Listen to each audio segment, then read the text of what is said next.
Hello, hello. Here we go. Just turning off this background music. If I can.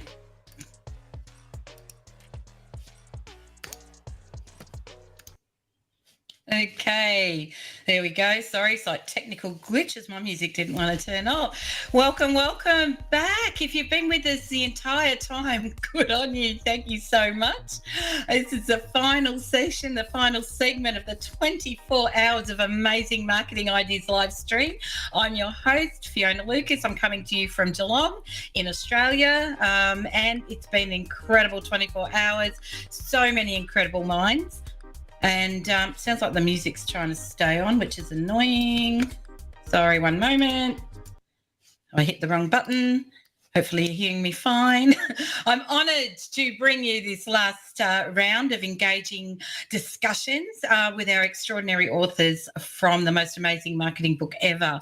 And as we're wrapping up this incredible event, we will make the most of soaking up all of this the wonderful insights and inspiration you'll get.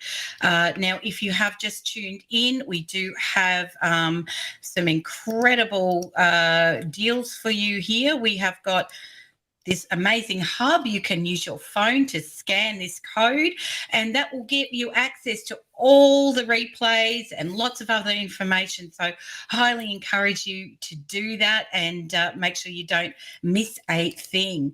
And on top of that, of course, we've got an amazing deal for the launch of our incredible book, The Most Amazing Marketing Book Ever. And it actually is the most amazing book ever because it's this incredible collaboration. You will hear more about that as we talk to our incredible people that we have got on today. So that Kindle book at the moment is only $2.99 USD. It's about $3 Australian if you're in Australia with me. So it's not much at all, and it's only on for a very short time. We would love you to buy the book, and we would love it even more if you would give us a review. That would really make our hearts sing.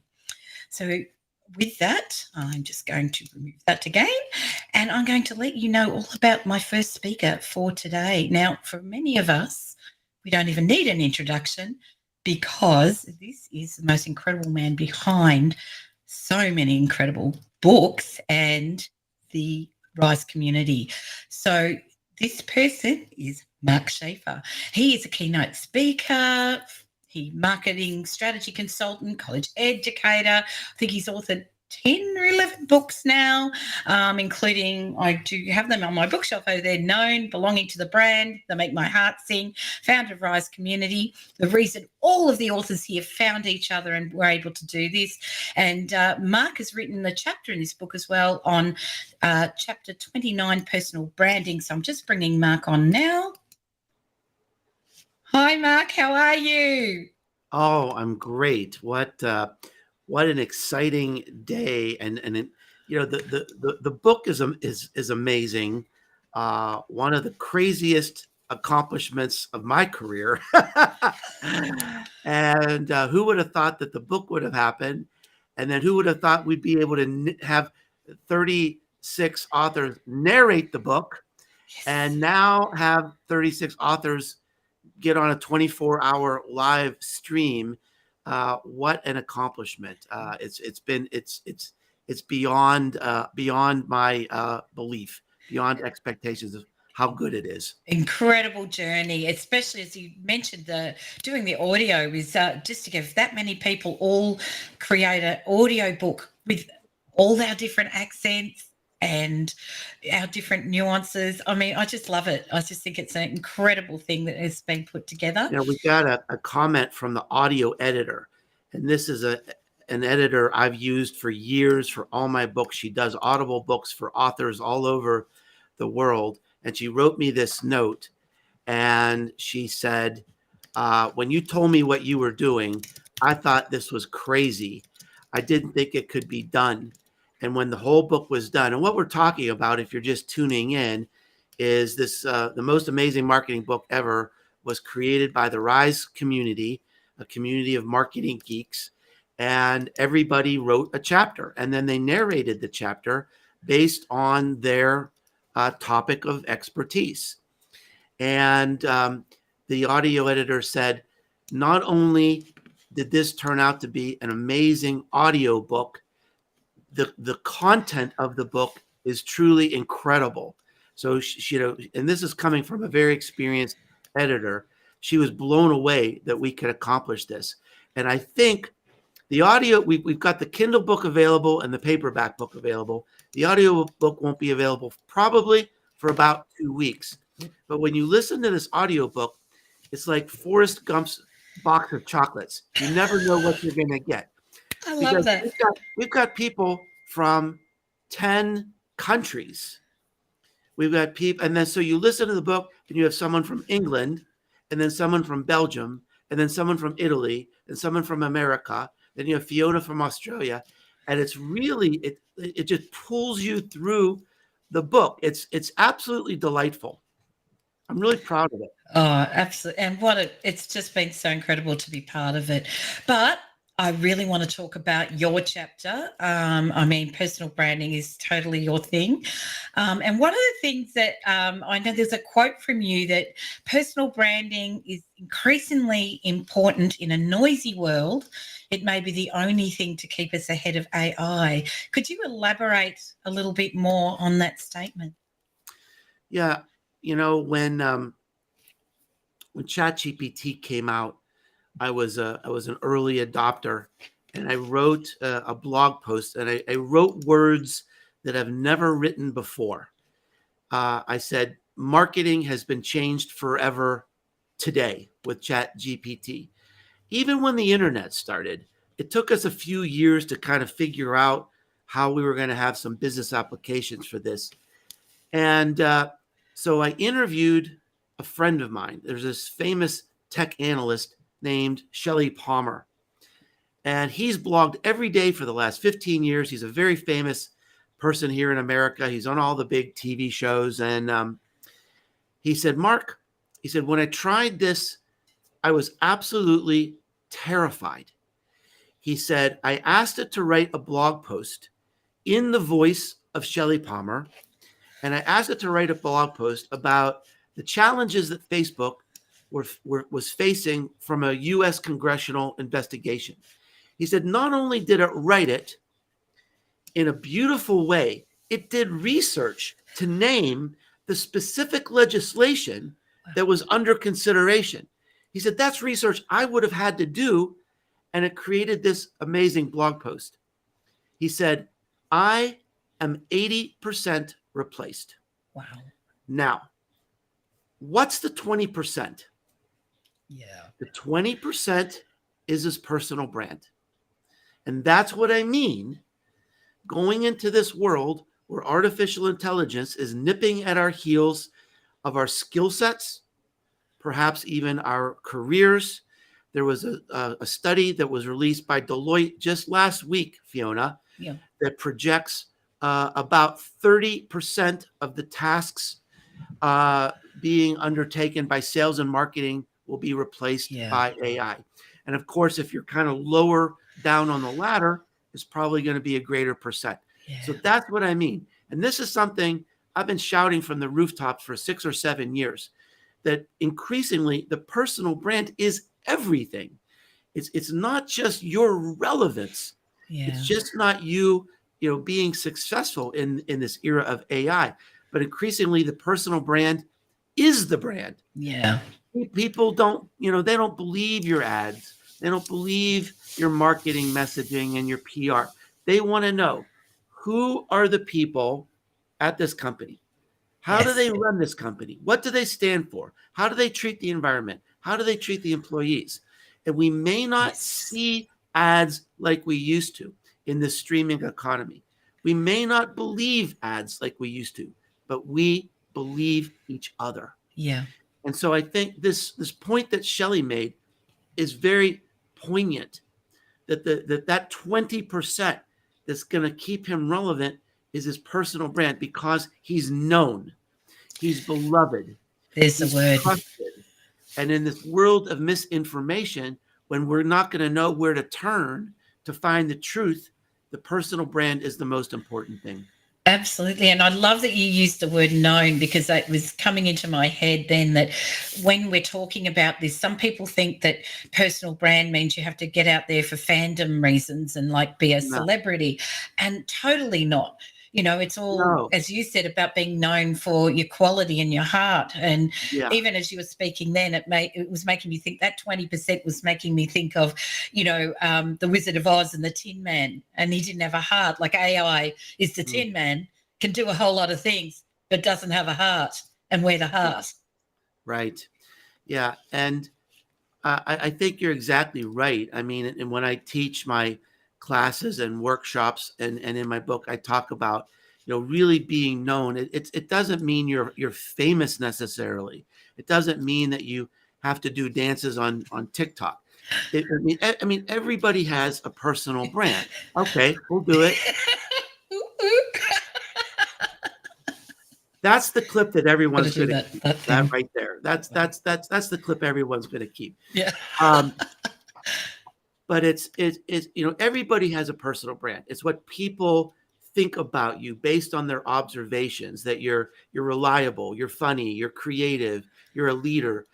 And so your personal brand is just sort of curating this and amplifying you at your best. It means having the reputation, the authority, and the presence to give you the best chance to get your job done, whatever that is. It could Yes. be raising money for a charity. Well, guess what? If you're known and the other charities aren't, people are going to listen to you. It could be raising capital for a business, Yeah. getting new customers, writing and selling a book, or being invited to speak on a stage. Today it's so competitive in all of those areas Mm. that the only personal equity we have in our careers, literally, is, are you known or not? Yeah. It's Okay, so you and I have been friends for a long time, but you don't know what I accomplished in my career. You no. don't know the awards I won. You don't know how many people work for me. That part of my corporate career, it's irrelevant. Yeah. Nobody knows. Nobody cares.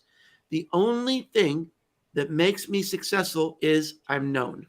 Yeah. Either you're known or you're not. And if you're Yeah. known, that's what breeds success. Yeah, that's awesome, and something I hope that the listeners really take in and think about as sort of the longevity of your brand, is that being known is so much more important than being famous for 5 minutes.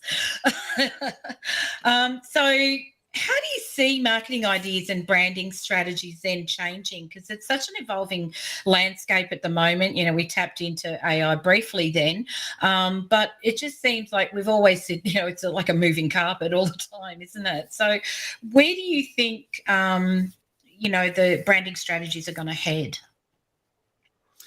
It's funny. In our book was created by the Rise community, and the Rise community is on Discord. It's free. It's open. If you want to join, all you have to do is send me an email, which you can find on my website. And yesterday, we had a branding expert in our community. We had Andy Cunningham. Andy was the brand manager for Steve Jobs. She Amazing. launched the Macintosh computer. We had her in our community talking to us about this very question, Fiona, about the future of branding. And I think this is such a fascinating idea, that if you think about the fundamentals of economics, Yes. or finance, or even sales or HR, like there's certain principles that are grounded to the center of the earth. But branding has changed so much. And I gave an example in our group where a few months ago, employees at Google walked off the job because they disagreed with a branding stance that Google was taking Yeah. around what some of the things they were doing around defense contracts. Now, I'm thinking, when I was a young guy in business, that would never cross my mind to walk off the job. And here's the reality: employees are informing the narrative of our branding. It's true. Yes. Yeah. Advocate, social media, people who are, loud, have loud megaphones on social media, are informing our brand narrative. Yeah. And the most important thing today, and the most important thing to realize in the future of branding is this: that, today studies show 2/3 of our marketing is occurring without us. Yes. It's happening on, the things we're saying in Discord, the things we're saying on social media, the things we're saying to each other in real life among family and friends. It's what we say in reviews, Yes. testimonies, and these things maybe even being said by influencers.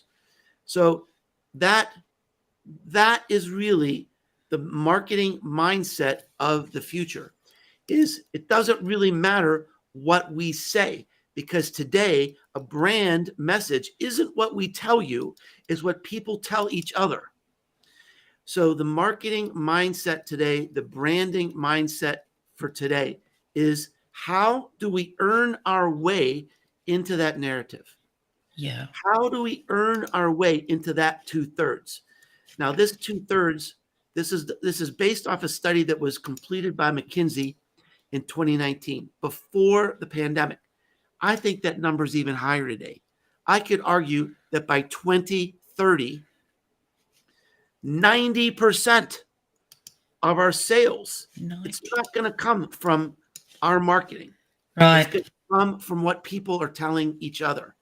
So the marketing mindset today is, how do we create something so unmissable, so entertaining, so cool that people can't wait to tell each other about it? Wow.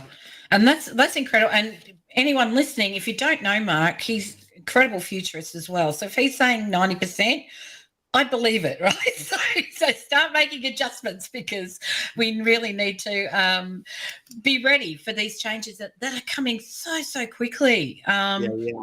So what skills do we need then? That kind of a really good segue into what are the skills that we need to be able to cope with such change?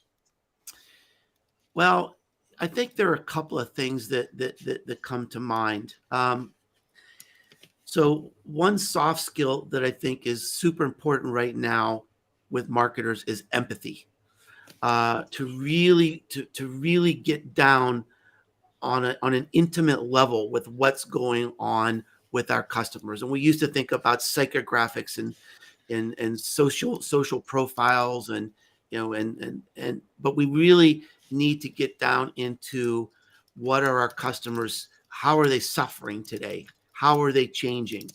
And if you think you know your customers and you haven't done any research before 2020, you need to go back and rethink everything that you're doing. I think that's a big idea. Another big idea is, how do we stay relevant in this fast changing world? And I think what we all need to be doing as marketers is dabble. I think it's impossible to be an expert in anything anymore. No one's going to be an expert in AI, despite the millions of claims on LinkedIn. No one's going to be an expert on the internet. Nobody understands the economy. But to be a great leader today, you don't have to be an expert. You don't have to have all the right answers. You have to have the right questions. And to have the right questions, you need to be dabbling, experimenting, get a digital wallet, buy an NFT. Yeah. In our community, we do experiments in the metaverse. You've helped us create some of those experiments. Just dabble, just try it. Learn how to move in the metaverse. We're learning how to give presentations in the metaverse. Yes. So dabble. Then That's the awesome. third and final thing is, in terms of where the future is going, is we used to be able to see irrelevance coming at us. So there was like a progression of change. So the internet started, and you could say, oh, it's the internet. Maybe I'll take some classes. Yeah. Maybe I'll study something. But the changes happening today are so rapid and so unpredictable we can't really see this coming at us. And I think Yeah. one of the things I talked about in cumulative advantage is this idea of really assessing what are your core skill sets, and thinking, well, I don't have to get a new degree or read a lot of new books. What I need to do is see how I can apply my skills in a way that are relevant to these waves of change that are coming at us. And Wow. I think that's a key to being relevant today. One example, a huge mega trend is the whole thing about mental health and Yes. wellness. Okay, so you have to think about, all right, there's all these new products being created today that are comfortable, that are soothing, that are Yeah. nurturing. All right, so how can we have the most belonging company, the most Yes. belonging university, the most belonging symphony, the Yeah. most belonging insurance company, to kind of like connect to, so you take what you're good at and connect to these waves of change to become newly relevant. Oh, I love So that. those are a few of my ideas about really where the world of marketing is Absolutely. going right now, and how do we deal with it. Just brilliant insights. I just love it. So, what about marketing mistakes when it comes to personal branding? What do you think people mostly? I mean, we did touch on not needing to be famous necessarily with the known, Yeah. but what are the biggest mistakes? Comes to mind. Obviously, to me, is quite often we start to self doubt about our worthiness out there. Yeah. So, what can you explore around that topic? Well, I actually wrote a blog post about that this week, talking about, the sort of the 5 pitfalls of, even if you're working hard, why sometimes it doesn't work. But it's easy for me to answer what the number one problem is. And it's this: people quit too soon. And when I wrote Known, I went down this weird rabbit hole. I actually interviewed 97 people around the world who are known in their field to learn how did they do it. And I found this pattern. They all did the same 4 things, and that became the book. But the last question I asked them was, if you could give one piece of advice to people who are reading this book, how to be successful with a personal brand, what would you say? And almost every single person said something about resilience, Yeah. tenacity, don't give up. Because creating a successful personal brand and seeing the rewards of that, it's not a hockey stick. It's slow. When I say hockey stick, do you know what that means in Australia? Is that a common term? Or am I Not a confusing common you? term, but I used to play Yeah, hockey. yeah. Boom, hockey stick. It's like nothing happens, then everything happens. Everything. It's slow and steady. If you look at my chart of subscribers to my blog or my podcast, there's no hockey stick. It's a little bit better, week by week by week by week by week. You show up, you do your best work, you're generous, you help people, you engage, and you just don't stop. Yeah. And so that's the biggest thing, is you have to be tenacious and not give up. Yeah. And I think, and that's, so important. I mean, resilience is a really big part of stuff that I do in my own work as well. I think it's something that we really need to encourage, and particularly in our children, for future generations, because they just have to be resilient, because the world has got so full of change. So for our future leaders, building that resilience, I think, is so vital. So I'm really glad that you brought that up as well. I can't believe how fast this time goes, honestly. It really does. I want to know, what inspired you most? We did talk a little bit at the start when you came on, but about what an experience this program has been. But what's really inspired you the most out of this whole project that we've embarked upon? Yeah, well, I think, just to step back for a minute and Yep. to just to like help people appreciate the scope. We're talking about this book, the most amazing marketing book ever.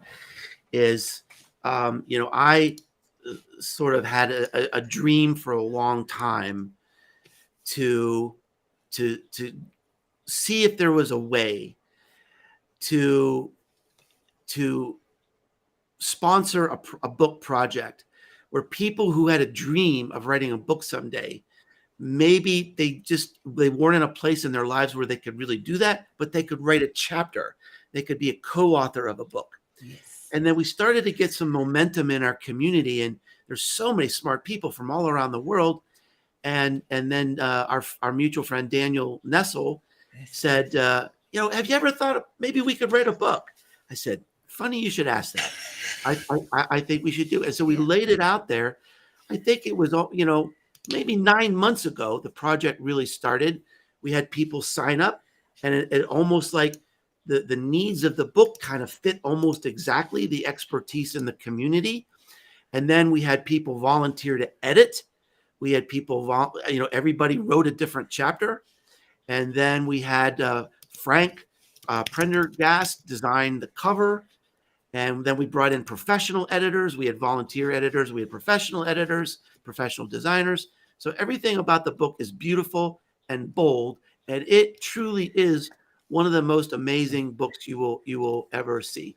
What's been the most inspiring to me, Fiona, is a lot of people have said, oh, Mark, this must have been like herding cats. And it was 100% the opposite. Wow. Every author of this book took this very seriously and gave all of their passion, all of their heart to this project. They gave everything to the writing and the narration and the design and the promotion. We hit our deadlines. For many people, it wasn't easy. We had some struggles with the writing. We had some struggles with the narration. But anytime we had a problem, someone in the community stepped up and said, I got it. Yeah, I'm doing it. Look at this live stream, 24 hours of marketing tips from all of these authors. I had nothing to do with this. This was all volunteers. Yeah. It was you and Ian and Cami and lots of others, all the hosts today, Yuri and Daniel and Chad. And, and Cami, Cami, look, Cami, she has a marketing agency in Houston. She volunteered her whole agency to help us promote this book. So anytime we had any problem or opportunity, someone in this community raised their hand and said, I got it. Yep. Don't worry. So it wasn't on me. It wasn't hurting cats. It was inspiring leaders. That's what this book was about. It's just giving them the opportunity to deliver. And they delivered. Yes. And the opportunity you've given is perfect. And it just circles back to community. Like, you were not afraid to have faith in the people in your community as well, which has enabled everyone to have that confidence, I think. So, it's just all round a brilliant experience to be part of. And it's been, and my goal, in my heart, I'm a teacher. Yeah. And so it's not just about being a co-author of a book. That's a great accomplishment. But I also wanted everybody to experience what it's like to be an author. Yes. And there were a lot of emotions. This was like a reality show in many ways. There were ups and downs and, anxiety and tears and concerns and victory and, glorious celebration. And there was just a lot of passion that went into the book, but everybody gave it their best. It's a beautiful piece of work. I'm completely proud of it. I wouldn't put my name on the book if it wasn't bold and beautiful in every way, and it is. Yeah. So beautifully said. Well, we are winding up onto our into the next half hour, so I'll be getting ready to bring in Kareen Abu. So, Mark, I'd like to thank you so much for coming on and chatting with us today and giving some more insight on personal branding, on your chapter, and your deep insights just into the whole area of personal branding and marketing. So. Thank you so much. And from personal note, Thank you We'll for this remind everybody opportunity. one last time that the book is on sale on Yes. Kindle for $2.99 for about a Yep. week. Where have I put So, it? That way. grab it now. Grab it now. It's available in paper, and the audiobook with 35 or 36 narrators is going to be available in about 2 weeks. That's Thank amazing. you, Fiona. Thanks everyone for listening. Thanks so much, Have a Mark. great evening. Okay. Bye-bye. Bye. Okay, so folks, I'll just be doing a couple little things before I bring our next speaker on. And as Mark said, you can scan this code right now to get hold of the book. So please do. We get excited when we see another ping to say someone has bought the book. Makes us very excited. If you have just joined us and you've missed a lot of the streams, here's the code that you want to scan right here. This is the Instant Replay Hub, and that'll give you links to all the replays and lots of other amazing information as well. And you can learn more about all the authors there as so that learn more about it. So far I'm just having a ball being here today, and let me just make sure that I haven't missed anything there. Oh, of course, one thing I would like to, someone scanned the code. I get excited.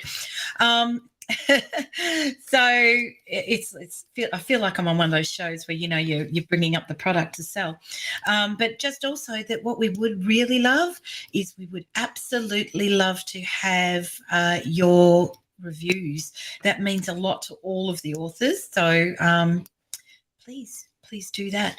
So I'm just about to bring on our next author. Let me just take that off.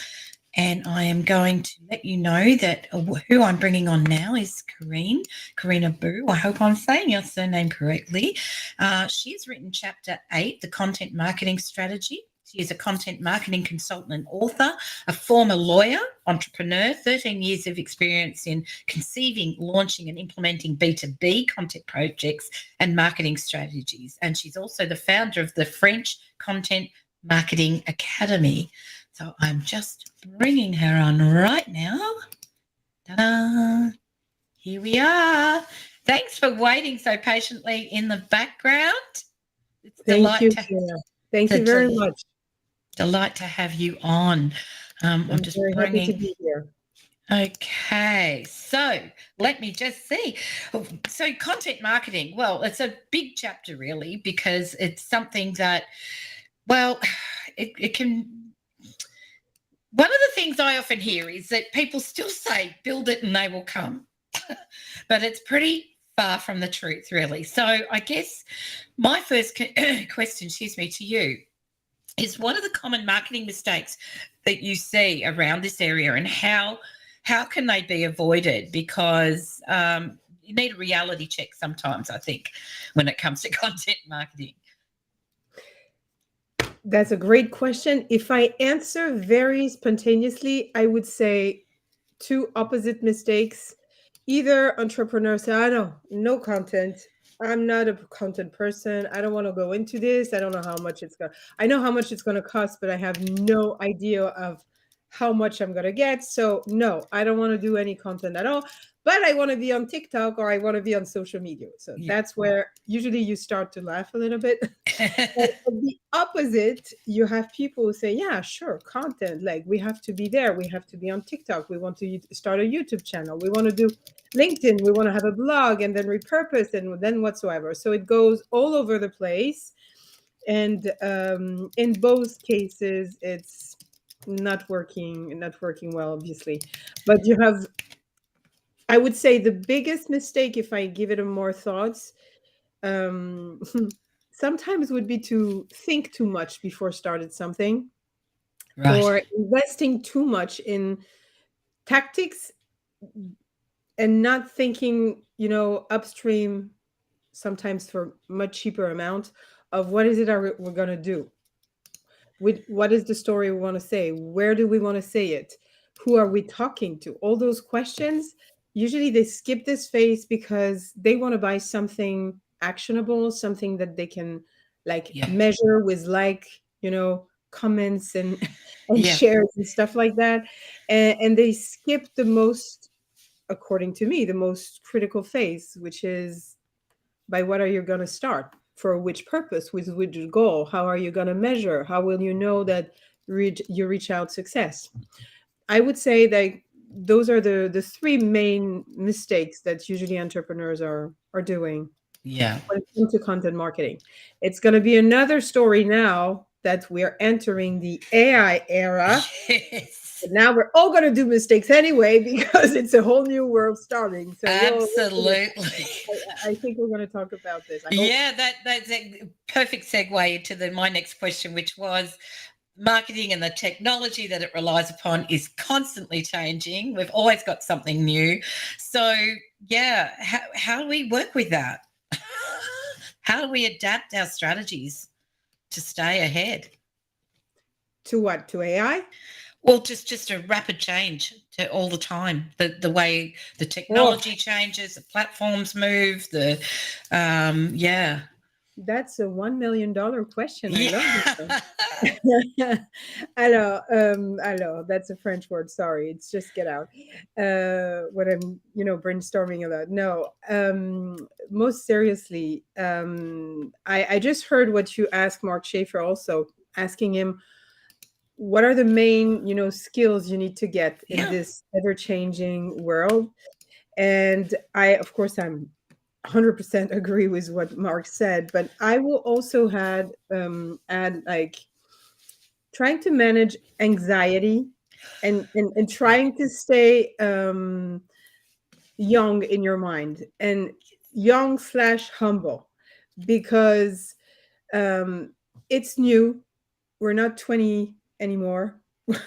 Everything is changing, including, like, for content marketer as I am, SEO might be not really there anymore.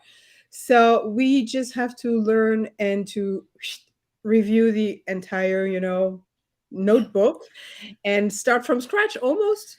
Wow. And you have two ways of saying this. Either it's extremely like triggering anxiety, or at the opposite, you can see it as an amazing opportunity to stay young, to discover, to embrace change.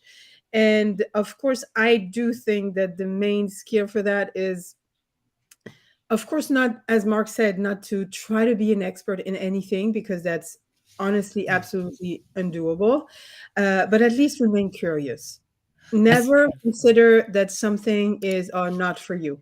And that's something and that's really a big deal with AI, because you have a very big part of this thing that is like very tech, and that can be extremely scary, not to understand how it works and how it just came out. For some people, I mean, like some marketing gurus have anticipated AI for like the past 10 years, since it exists in 1950s. Yes. But for most of us humble humans, we're just hearing about it and realizing that it exists since ChatGPT, to be honest, Yes. So I think the best approach, I know that I talk for myself, and I see myself as more as an entrepreneur than a content marketer itself.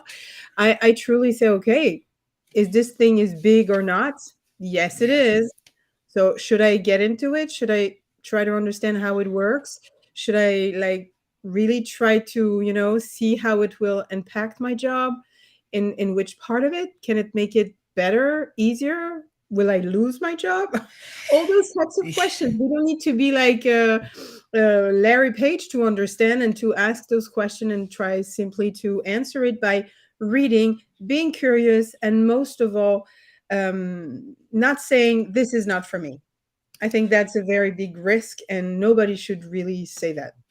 Yeah, it's true. I think, what we don't understand is what we're afraid of, right? So if we try to gain some understanding, and it doesn't mean you have to learn how to code, right? In fact, AI is taking a lot of the need of that away. So, it really, I think, is that keeping curiosity, having an attitude of lifelong learning will always really help people to keep ahead. And as you say, I think one of the important things is that, and Mark touched on it too, the issue of mental health, things like anxiety, they're really prevalent today. And we want to do things as business owners and as marketers, we need to be looking after ourselves, don't we? And really making sure that we do everything we can to reduce that kind of anxiety. And the way we do that is, as you say, to continue to learn. So, with that, what do you think you would tell someone who is just starting out, either not just as a marketer, but perhaps in business itself? So the funny thing with this question, and just to come back upon what on what you say, which was very true. Anxiety comes with things that we're afraid of. I don't know for you, but I often tell my kids, always start by the one thing that scares you the most. Absolutely, yes. That's gonna fix the problem afterwards. So that's exactly my recommendation, starting for entrepreneurs who don't know exactly how to start and where to start with AI. Come back to your question. What was the question again? Sorry. If you're just launching a new business, just starting out on your entrepreneurial journey, your Oh, business yeah. journey, Yeah, very good question. No, excellent. So the funny thing with that is I would not have give the same answer like a few months ago, or even when we started the book, than I would give it right now. right. As of right now, with the picture of what I'm saying now, like considering content, marketing, and AI, I would say three things. Invest in yourself as an entrepreneur. Start by you. Yep. And I'm going straight and fully deep into personal branding. Yes. And it's not because I'm in Mark Schaefer community. I'm in Mark Schaefer community because I was absolutely blown away by his book Known, Yes. because that was so much what I thought the future would be.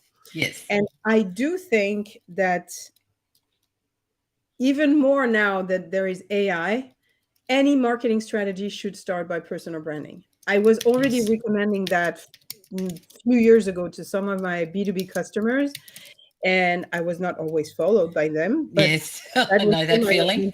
recommendation. But as of right now, I think that's the first step to conceive. The second one, I think, the second mistake to avoid is that as of right now, we used to conceive content, especially when it was placed on a website, through this idea of topic cluster. And this idea came because of Google and AI, by the way, but AI integrated in the search engine and not as a chat. And this AI enabled the search engine to detect our search intent, which leads us to, of course, run after every search engine update by Google. But for marketers, it meant that when you started a website, you wanted first to understand the word of the industry, the Yes. word of the business, the word that the entrepreneurs and the customer were using when they were talking about a certain industry or business, and building a websites around those main topics and keywords. Right. You would build them around clusters, and you will build pages, and sometimes it was written content, sometimes it was video, sometimes it was like this, but everything was based on topic, on a home base that was the website, and that was for the most part how we were starting. As of today, I would not recommend doing this. Of course, we need to wait what Google is going to put out there with this search SEG, the Yes. search, oh my gosh, I forgot the word. It's changing so much. Anyway, Yes. we're switching from SEO to, search generative experience. Yes. That's Yeah. the keyword. So now it seems like only 3 links are going to be placed at a search results page. Yeah. Right. It's pretty much the same thing today, but like if there is only 3 options for a user's when he searches something or when he asks a question to a chat, it means that fighting to be ranked on those 3 links is almost lost before you started, unless you have $1 million marketing budgets or whatsoever, which means that you have to be on different platform. Of course, you still need to have a website, Yep. but the best marketing strategy might be to be a little bit everywhere, which is kind of crazy because this is not really what we used to recommend. But to do this smartly and with success, You have to start by you and your personal brand, because nobody will follow you on TikTok, on Instagram, on Facebook, and whatsoever if you're just talking about your product, your service, or what you're selling. But they might follow you and they might notice you if you talk about yourself and you trigger trust. If you like trigger something that, oh, this guy, I want to be connected with him. Yeah. I want to follow him. So Yeah. it's not that much a mistake not to conceive. I think it's just an entire view of what is a content marketing to rethink almost from scratch. I'm sorry Yeah. if it's depressing.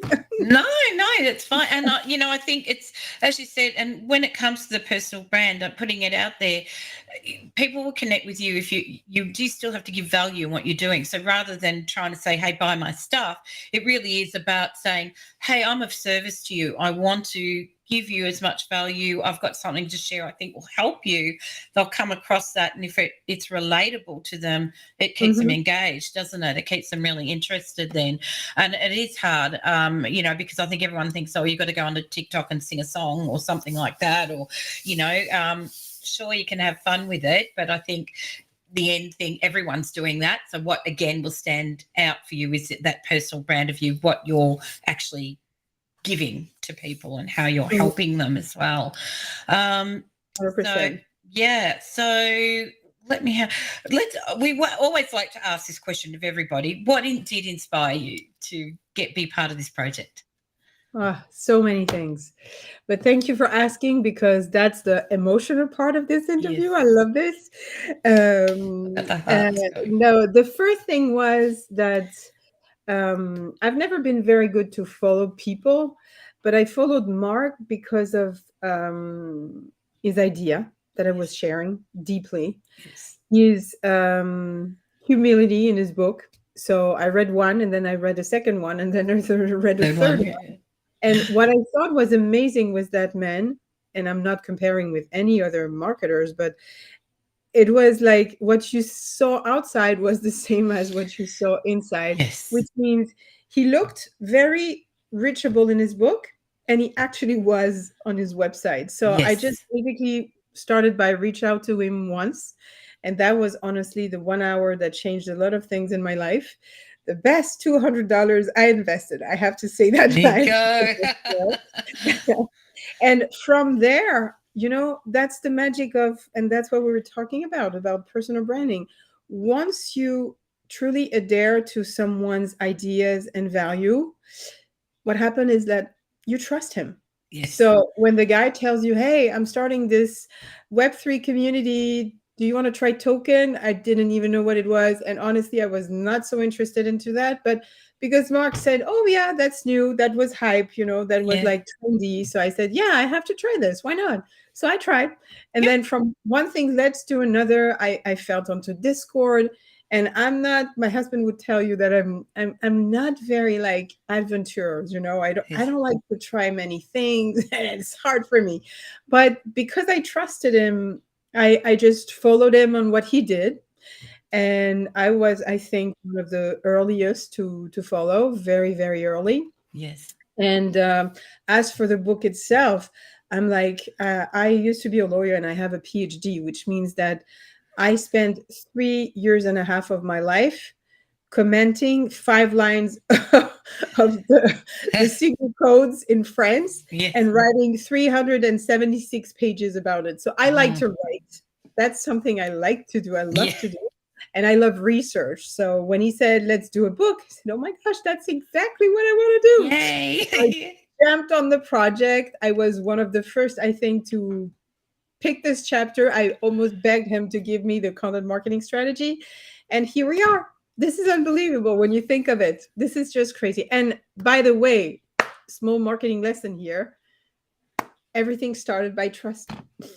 Oh, I was going to say, as you were speaking, I thought, and something I've listened to in nearly every single session that we've had from when this whole live stream started hours and hours ago, is the word trust comes up all the time. And it's the one thing we struggle to find now.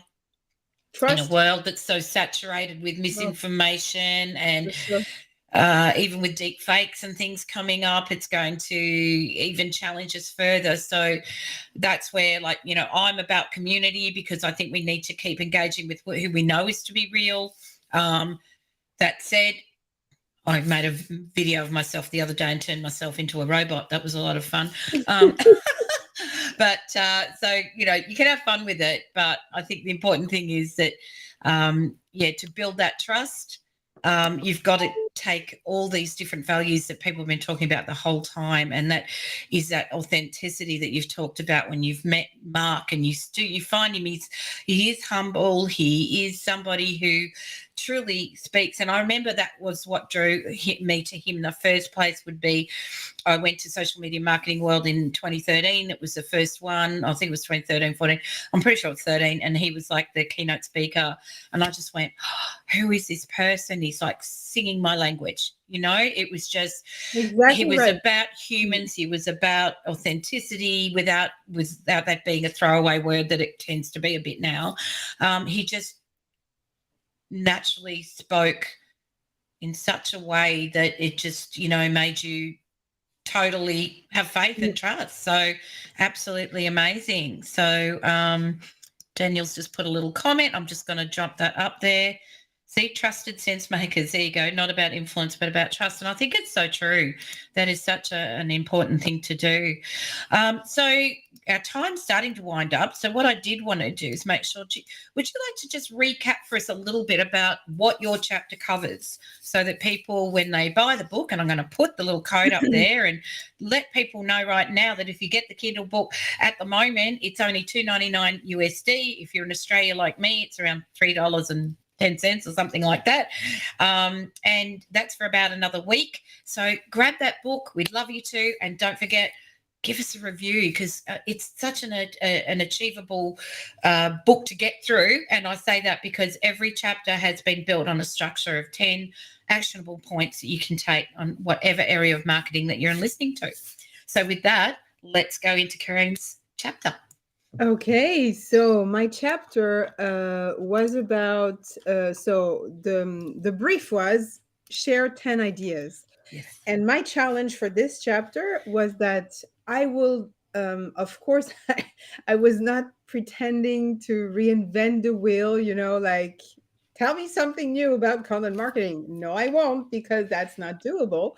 But what I wanted to do was providing both some little bit different ideas and within a framework, because I do think that the most difficult thing for any entrepreneurs of small business or larger who wants to start with content marketing is that they don't have the roadmap in mind before starting. And when you're a good entrepreneur, you need to know where you're going before you go. Yes. So that was the first thing, providing them with a frameworks, like easily understandable. On that, really, there is nothing new there. This is like, know your audience, find your goals, set up your goals, start to think of a content format, create the content, and whatsoever. I try to emphasize two things that I think are a little bit not different, but really critical. The first one is, of course, to not don't skip the market research phase. I think it's critical. Research. And in today's world, I mean, like today, at the time we wrote the book, again, today's world might be a little bit different. Market research was like keyword research. Yes. And entrepreneur sometimes struggle to understand this. They have to at some point join the two, because what they're telling about their business is probably what is going to be said online too. So at some point it has to be connected. So I provide entrepreneurs with some tactics to go straight and deep into a market research to extract the proper keyword strategy and content strategy afterwards, and even to find some niche opportunities for product and then for content, because the two of them are related.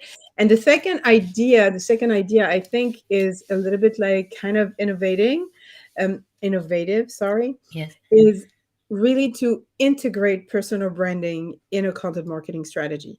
And I'm not, of course, I didn't invent personal branding, but I do uh, really believe that in especially in today's world, um, starting a content strategy by your personal brand, by building your personal brand, is probably a smarter strategy than any other content you could create. And I will just gonna be a little bit bold and saying two things about this that I wish I could have had in my chapter, but we'll talk about it afterwards. It's Book great. two, book two, it's fine. Yes, I'm here, It's and I'm coming. on You know, Mark, I'm we're going all here. to the part two of content marketing strategy. In the part two, I will be with AI for sure.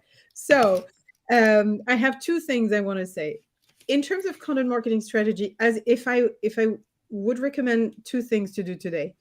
First, start a community. I didn't emphasize this enough in the book. I do think that if it's the best way to get connection, ideas, um, impulse, like energy, client, customers, everything. And I'm going to tell you why I do think it's even more relevant, because that's going to be community are probably the first place where you won't have any AI content or fake content. Or at least if you do, I think community members will, of course, notice it. You know what I Yes. mean? So that I think is something I would add today. I would add today. And the second thing would be to think of a kind of bold idea, is that considering that at some point the internet will be full of content generated by AI, ultimately, because you even know that now that ChatGPT is using our own prompt to create more content on that. So Yes. just imagine and envision what it can be. It might be a good strategy sometimes to prevent yourself to create some content and to just keep it for your community, or to Yeah. just keep it for in-person event, Yep. and making sure that it's not going to be found online anywhere. Just save it to build the trust of your community Yeah. member and Yes. for the marketing strategy at large, but not necessarily putting everything out there on the internet as we used to do. Yeah, that's a really good point, because we do need to differentiate and make that step. And it's a bit like, having like in the Rise community, you've got the general community, then we have the VIP community as well, where you get another level of, value coming from Mark for that. And I think that's so valuable. And, it is content that is not given to everyone. It is something, it's kind of the reward, right, for Mhm. the faith and the loyalty and the that you're putting in. So I think that's a really relevant thing to mention. And welcome to everyone who has been joining us. Thank you so much. Wherever you are in the world, it could be very late in the day, or it could be at night, or it could be early in the Good morning, morning. depending where you are. So for me, it's heading for midday. For folks in Perth, it would be about 10 o'clock in the morning. And what time Isn't is it it? amazing, by the way? Isn't it amazing in itself that like we never met? You're like the opposite. You're there. It's morning for you. It's night for me, and we're talking and we're gathering and we have friends that are commenting and everything. Yes. It's like phenomenal. It's Honestly. beautiful. It is absolutely amazing. And, I think it really highlights the collaborative experience that the book has had, doesn't it? Just that everyone has been so willing to step up and to be part of something, and then to continue that, to give up their time to share. And it's just been amazing. And so we're coming up on your. Can you believe how fast these sessions go? Oh, seriously, I cannot. I've got Cami Especially with waiting. me. You ask me to talk, I can talk for hours. So it's Oh, good that hello. Thank you, Mark, by the way. Mark's just given us some little kudos there. So with that, I'm just going to I just clicked a welcome. I didn't mean to click that one, but it's okay. We welcome everybody.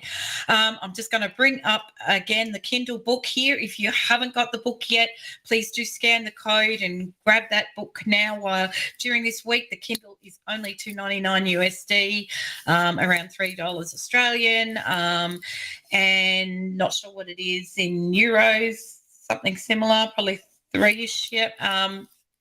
And yeah, make sure you do buy it. And the other thing is that we would love you to do a review. We welcome those. It helps to inform us, perhaps for that second book that we're scaring Mark about as well. And also we have this instant replay hub that our next guest that's coming on actually has put all this together, this incredible hub, and it's where you can get all the replays and lots more information. So do check it out, give it a scan, and see what is in store. So, Corinne, thank you so much for joining me today, and have a wonderful morning. Yeah, night first. Night. I'm very sorry. tired, Have a good sleep. No, night first, but I want to listen to the others. It was an unbelievable day. I'm telling you, I've never had experienced anything like this in my life. That was really awesome. And just to finish, I came in this community not knowing at all what I would get, and I just leave there many months after with so many friends, so many good people, beautiful. so many lots of heart. Everything. So lots of hub, and yet go get that book. That's the best book ever. Truly. Yes. Okay. Thank you so much. Bye-bye. We'll see you again later. Okay, let me just take this down. I will wait one moment. I'm just going to put the book back up, and I am going to introduce our next guest to you. So now I'm going to make sure. I'm going to probably say the name wrong. Cami. I think it's Hoysie. I hope I'm saying it right.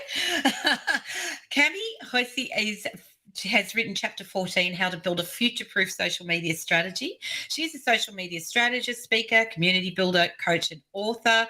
She's really one of my kind, I can tell you that. I'm loving her already, and I haven't got to know her real deep yet, but I feel a real affinity. She is the founder of Smart Social Secrets online community for PR, marketing, and business consultants and coaches, the CEO of Zoetica.media.com, a social media marketing agency, and her chapter is all about future-proofing your strategy. So, Cami, I am bringing you up right now. I'll get rid of that code for now if it wants to go away, which it doesn't. There we go. Just scan it first.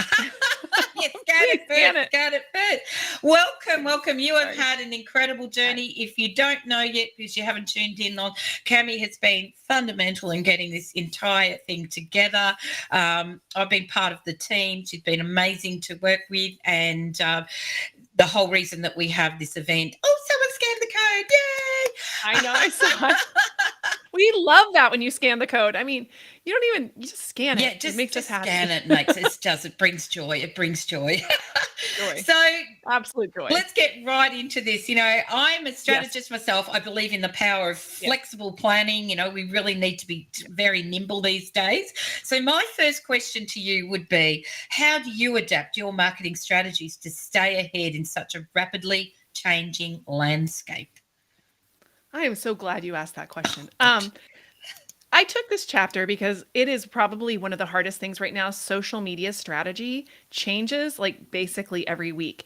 And so the challenge was write a chapter that gives you the kind of insight you need to write a strategy at any given time, like between now and say 2 years from now. All bets are off after 2 years. Yeah. I can't really help you out, but because things do change that fast. So yes, I think, I based this book around some ideas, some big ideas this chapter around some big ideas about how to structure your social media in a way that it's going to stay relevant no matter what happens on the social media platforms. Yes. And things are changing all the time. One of my biggest tips there was all around how the platforms are not something that we own. Yes. We don't own those platforms. And so they make the changes all the time. And this happened after I wrote the chapter, but one of my tips kind of, talk about Twitter, but Twitter's like a big platform for me, and it always has been. And I lost my blue check mark. No. But that what was that blue check mark? It was fake. I mean not fake, but it was a construct, Yeah. right? It was something that was there that, yeah, I earned it at that time. Things were great, but things are different on Twitter now, and you can buy your blue check mark. Yes. Have I bought the blue check mark? No, You didn't. I have not. I did. I did not. Well, and I don't think that there's any wrong or right No. about that. I've been using the platform less, and so I just didn't feel like it was a good investment at this time. But that's exactly the issue. What I'm going to say is that, and it's the big overarching thing about the whole chapter, that community is the killer app. Yes. Community is the killer app. And the reason why is because you want to see where your community is congregating, and that is where you will congregate on social media. So you can have a Twitter strategy, a TikTok strategy, whatever, but what you need is a community Yes. strategy. A strategy to serve that community wherever they might be. And yeah, it's going to be a lot more like many more platforms. Yes. I don't know if you've looked around, but every day there's a new platform launching, so getting like many. hot. There's like Mastodon. And by the way, in the book, we didn't mention any of these platforms because we know that like next month, Yes. there may not be a Mastodon anymore. I Exactly. don't know. I mean, things change every day. So, I know that my kids are going back to Snapchat right now. I mean, everything is just changing and shifting in this market. So what isn't shifting is your community's desire to connect with each other. Yes. Yep. That never will change. And so social media, and Mark talks about the weak links of social media. They are weak links, but they are pretty strong when it's based on an actual foundation of a community. Yes. That's the key. And so, your community will follow you wherever you go, or you'll follow them wherever they go, and you will continue to connect with them that way. So the strategy really is, well, yes, what do you want to accomplish for sure? And what kind of messaging, all the things we've been talking about here are the messaging and the things. And then, think about how you can connect with that community, and things like AI, artificial intelligence, and things like something that MJK is going to talk about here in a minute, which is automation. Those things they can help humanize you. I know that sounds counterintuitive, but so I talk a little bit about that in the chapter too, not about what they talk about, but the idea that your social media strategy needs to be much more personalized. Yes. So anyway, so that's a lot of spew. So what do you want to talk about that? So that's it. Well, I mean, there's a lot. Oh, look, I mean, I think we could probably talk for 3 or 4 or 5 hours on all this stuff. Yes. And people are commenting here, so I'm just bringing all this. And I do think, I wrote the chapter on community, so you're singing words to me. Yeah, that, I mean, it all goes together, it right? Does. It goes together. It absolutely does. And it's just, I'm kind of finding it wonderful that we are tapping into this, and it's like we said about humanizing. I think when I did my talk earlier, I said I hate the overuse of the word, but it's truthful because I think it really is becoming something really vital for us to embrace, and as you've pointed out. And so what I'd like to have you an example. It could well be the one that we're in right now of a successful marketing campaign that you've been part of, and what made it stand out. And because we just talked about community, I can't help but kind of thinking we're in it right now. But I mean, obviously what we're doing right now is like pretty massive. Yes. This has been very successful today, and I really appreciate everyone, but it's totally based on community. I'll go back a little bit.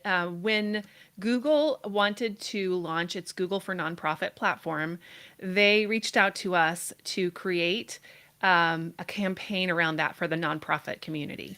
And so we worked with N10. I don't know if you've heard of N10, but it's a community of nonprofits, and we worked with them to help do that launch. And that was really based around tapping into a community that was existing, and then working with them, sort of like you would work with influencers, but working with like nonprofit influencers.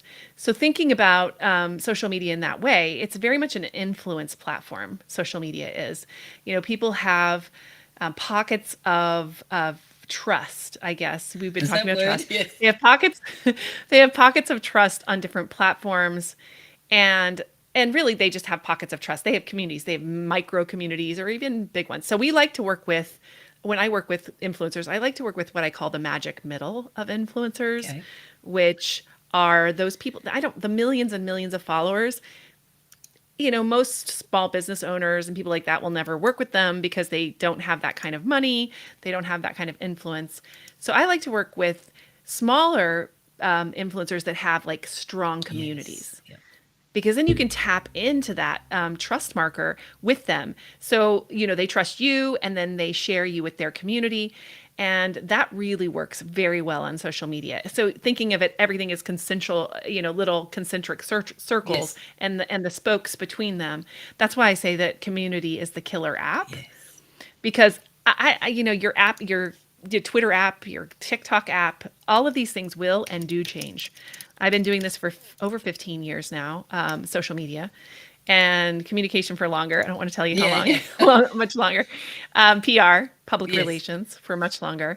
And what I've learned during that time is that your personal relationships can only scale so far. I think the magic number is something like 140 people that you can be close Yeah, to, yeah. and so on. And your smaller But if you circles, have 10. if I have 140 people that have another little small circle around them, Yes. it's exponential. Do you see what I'm Yes, of saying? I course. Yeah. just like thinking of the circles and the Yeah. spokes, so. Yeah, and it's like, yeah, for every audience that you've got, if they've got their audience, and that it taps even into the when we had now I've forgotten whose chapter it was about word of mouth and things like that. Or Zach, I think it was.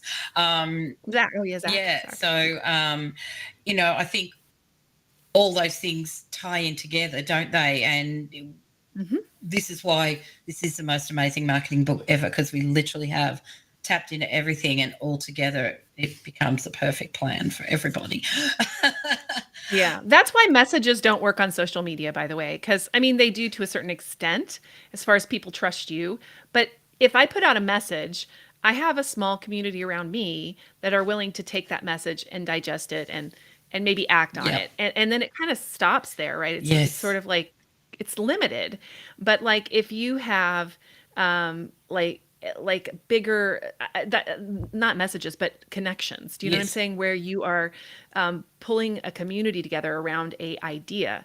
And by the way, when you do that, it's not the community that's following you, it's you that's following the community. Absolutely. Yeah, for sure. It's got, that's what brings people together. It's either shared value, Yeah. a shared ideal, a shared goal, something they want to achieve. So, you're dead on, dead on the Something has to be in it for them. Even with what we're talking about today, Mark didn't create this event. He just facilitated Yeah. it. Like he allowed us to run with Yes.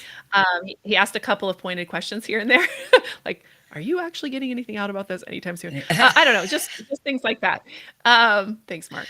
So I just feel like you allow people to create the community, to Yes. co-create the community with you. And if people feel like they are actually part of the grassroots Yep. community, the community will grow on its own. Beautiful. As you said, I think you said that earlier today. Yeah, I did. I just think stole I that did. from Sorry, you, I'm right? just pushing my cat out of the way. Sorry. Oh, that's okay. Hi, cat. You can bring me. It's late at my night cat. for me. My cat would be a Bring the bit cat. rotten, probably. He made something Okay, appear rotten on my cat. shoulder. You never know, but he's quite large.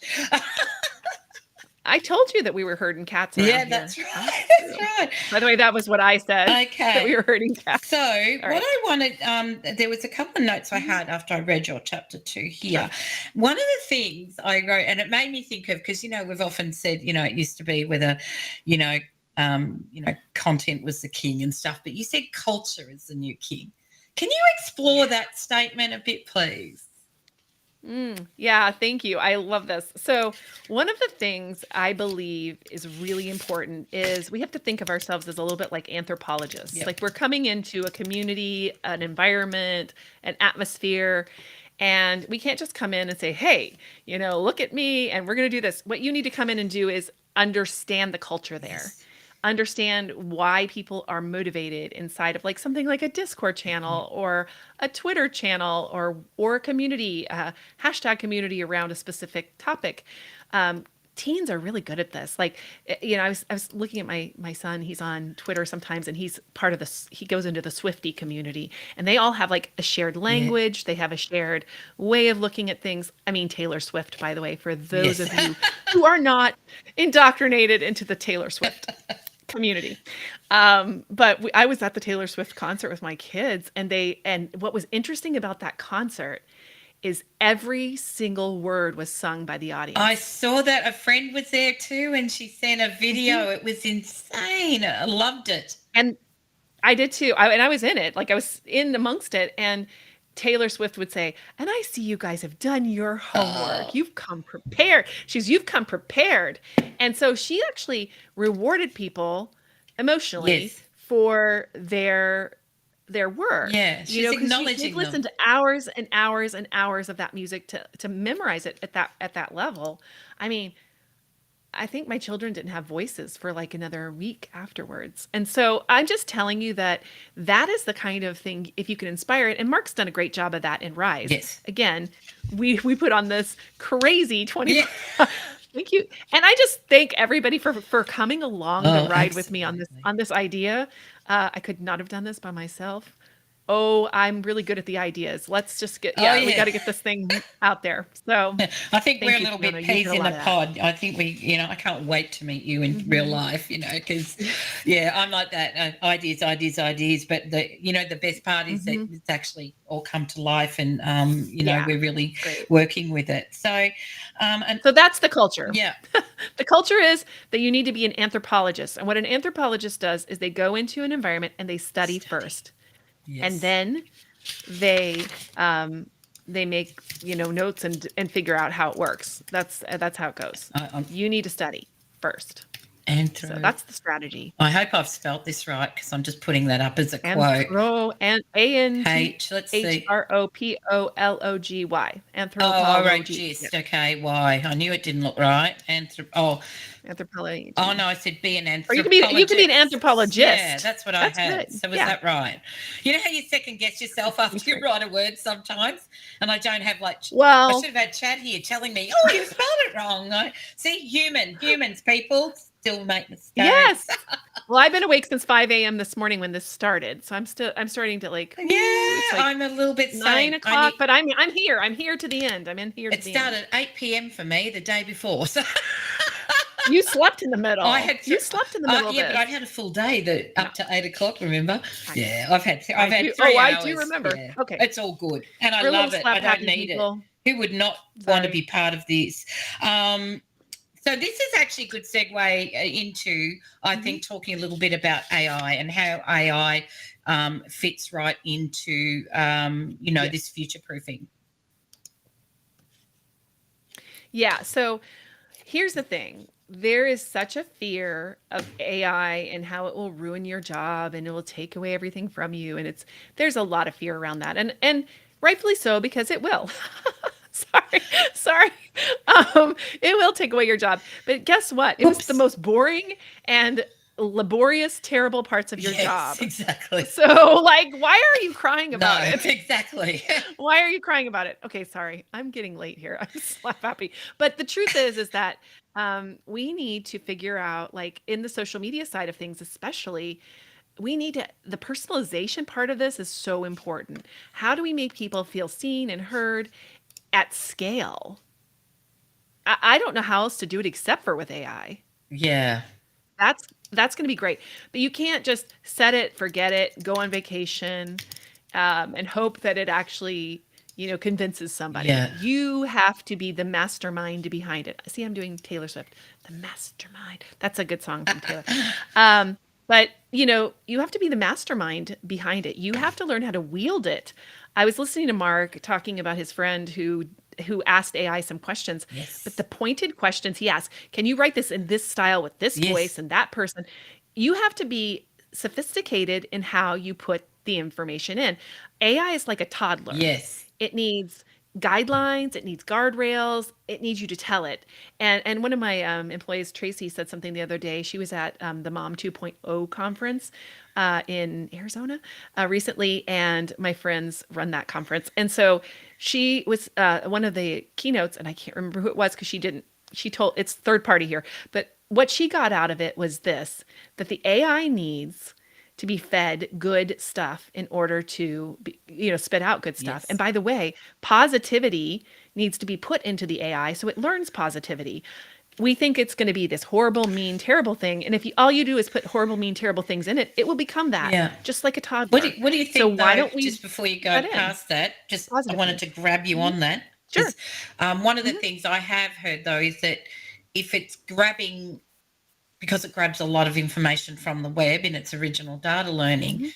how Yeah. much bias and influence has been picked up by that negativity that is already out there? That's sort of like, how do we counter that? Well, yes, and it has. I think emotional intelligence has become even more important than it ever has been. This is not in my chapter because it's not what my chapter is about. But no, we'll go I back do there. believe I do believe strongly that emotional intelligence is something that we need to teach deeply to our children and to ourselves, because I think you can spot it if you are emotionally intelligent. And so if we get blind to that, I think it's understanding there's biases in almost anything. We have a confirmation bias, which means we look for things that are kind of agreeing with what we already agree with. Like our friendship, Fiona, it's based on confirmation bias. That's just where we're headed with this. Yeah. But it's because, and I'm okay with that because I think it's positive. Um, but you have to understand that there is a confirmation bias in everything. Yes. And so, yeah, you have to look at that. And I think we have to be wise about that. And Oh, is it going always. to overtake us? I think yes. I think it's going to be hard to know anything. But I asked ChatGPT about myself. I wanted to see what it said about me. And I said, "Who is Cami Hoyza?" And it spit out this wonderful thing about the strategist and expert and won all these Yeah. awards. And P.S., it told me I won a bunch of awards I didn't. And that I went to a school I didn't go to. It lies. It It totally lies. lies. They call it hallucinations. It lies. And so you know what I did? I said, "No, I did not go to that school. And no, I did not write those awards. And no, I did not write that article in Entrepreneur magazine. I Just didn't." say sorry. And guess what? It did kind of. Yes, it did. It said, "Oh, sorry, I guess, upon looking further, I see that that's true," is what it said. And then I asked it again recently, like a Yeah. month later, and it cut out all the stuff that wasn't true and only left the Yeah. stuff that was just sort of like in my bio. And I think just sort of, You can train it. yeah, exactly. And that's one of the things I think where people are perhaps making mistakes a little bit too, in regards to, if they're just incorporating, oh, we'll put AI in our strategy, and then they're not looking at, I have seen where I can tell straight off it's written, because they've gone from more of a natural language that they use to this flowery kind of, really what I call putting the puffery, if we want to, go in the old PR sort of words and things, the statements are all inflated. And I had something similar. Somebody said, "Can I have a bio?" And I threw an old bio in there, and it came back, and I went, and I hope I don't offend anyone, but in Australia we say I sound like a total wanker, right? It's just like, it was Yeah, you can say that. awful. Yeah, It was just it was awful. It was bad. nothing. And I said, "I'm not like that at all." And it said, "I'm sorry." It's like, okay. It will apologize. It's funny. Oh, and that's just where we're at with that. Oh, by the way, I want to say one thing before I know I'm interrupting you. No, no. But Sandy says she's going to bed. Sandy says she's going to bed, and I've literally seen her in every live stream since this morning. And I Aw. just want to give her a little shout out, a little love. Sandy, you are a trooper. You've been here all You day. I've have. seen you in Well here, done. like throwing in the knowledge, giving us everything you have, and sweet dreams. And I'm a mom. I've told everybody during this process, go to bed. Go to bed. It's fine. It's fine. We really should. Oh, love it. Okay, so we'll get back to the whole. I mean, what I love about these conversations is that we're able to explore a little bit more about, we talk about know, like, and trust. And I think by talking a little bit outside of just our chapters, we're showing a little bit more of ourselves, which, I really love to do. However, that being the case, what about your country? What's the story behind exactly why you did choose this really broad topic? Really, isn't it? Strategy is huge, and future-proofing a business is massive. So kind of, what's your backstory to that?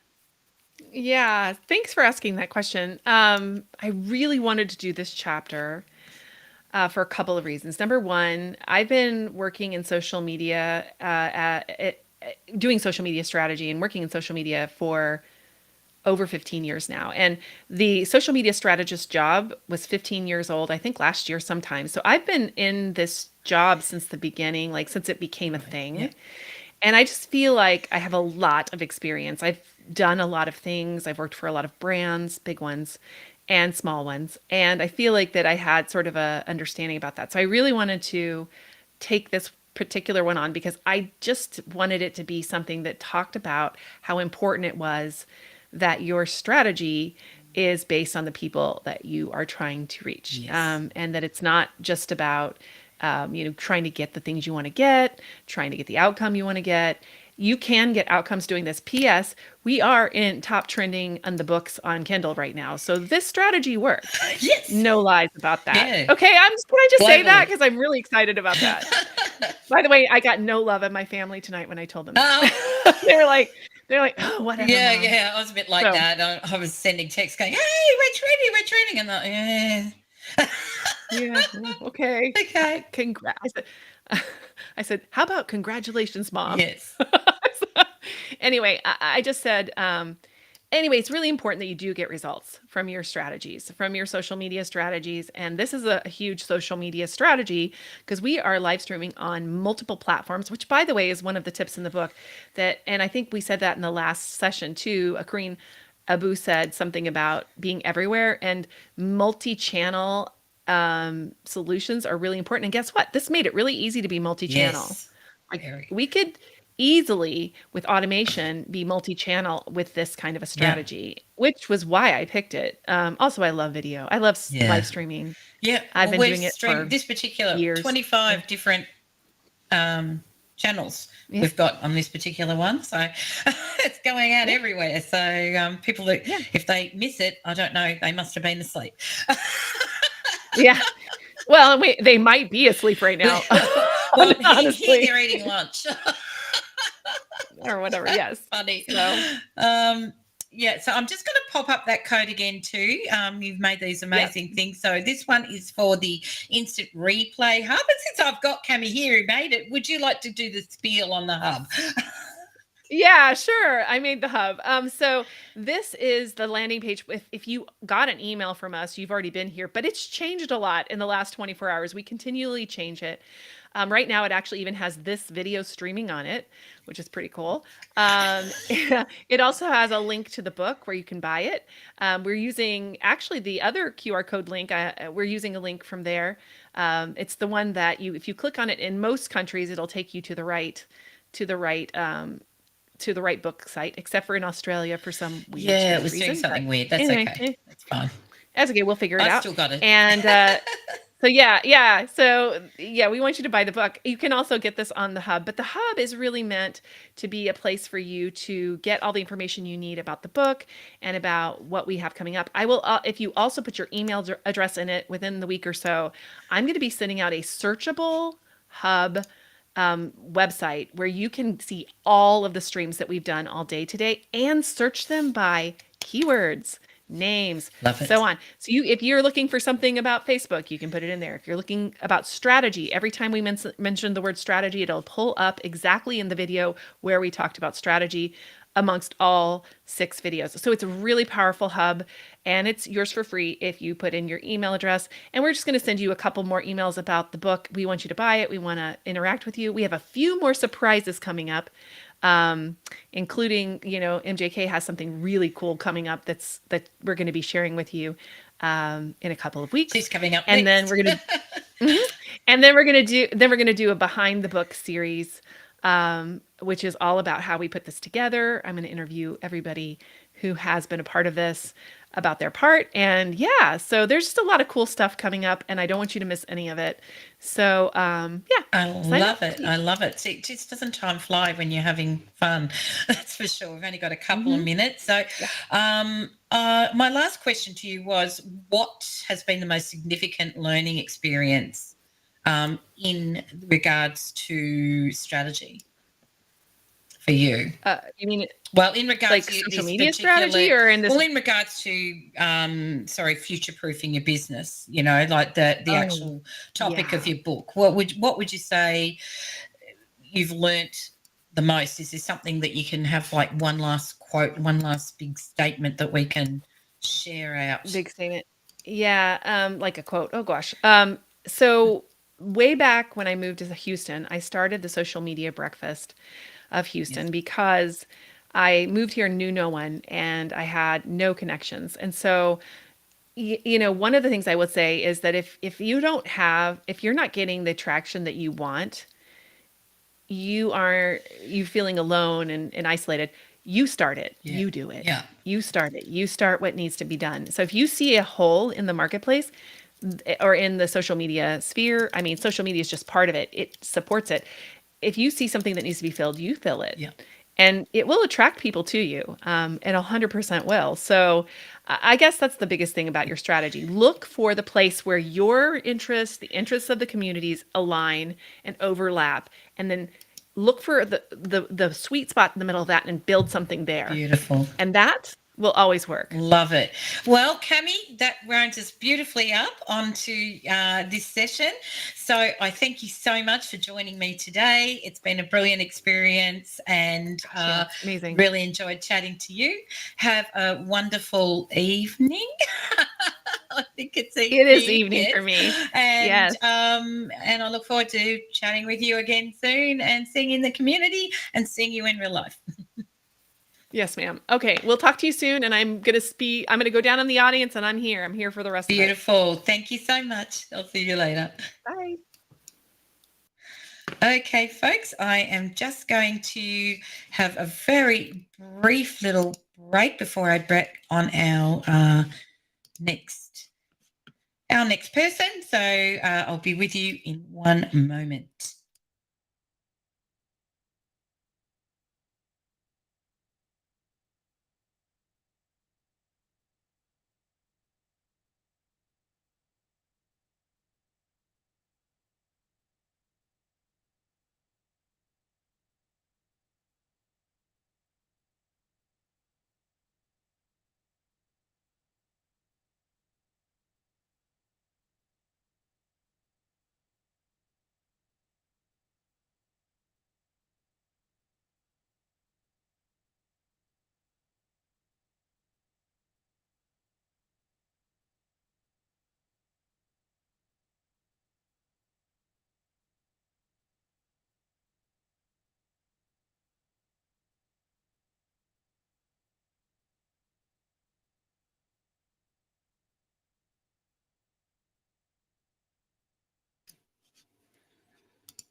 Oop, don't need the book on top of me. There we go. Okay, getting ready for our next guest, and we have just got a couple more people to go, and then we'll be winding up. So it's been a pretty amazing experience so far. I hope you're all enjoying everything that you have learnt today. I'm just going to pop these codes up again just to let you know. Again, you can buy the Kindle book. You just can scan the screen with your phone right now, and it'll take you there, and should divert you to the relevant spot. And the other one we have, which also has a link to the book on it, will be our hub, which is the instant replay hub, where you will get access to all of these videos and could even be watching this one right now. Okay, so we are getting to the pointy end of this, and the next person I'm going to be bringing on in just one moment is Mary Catherine Johnson. She's also known as MK. She has written chapter 32, an awesome title here. Marketing AI is anything but artificial. I haven't got my headphones on, which is a bit silly. Okay, so she's a conversational marketing designer, strategist, and speaker, helping business incorporate many of the AI tools that she talks about, and trains others how to do so effectively.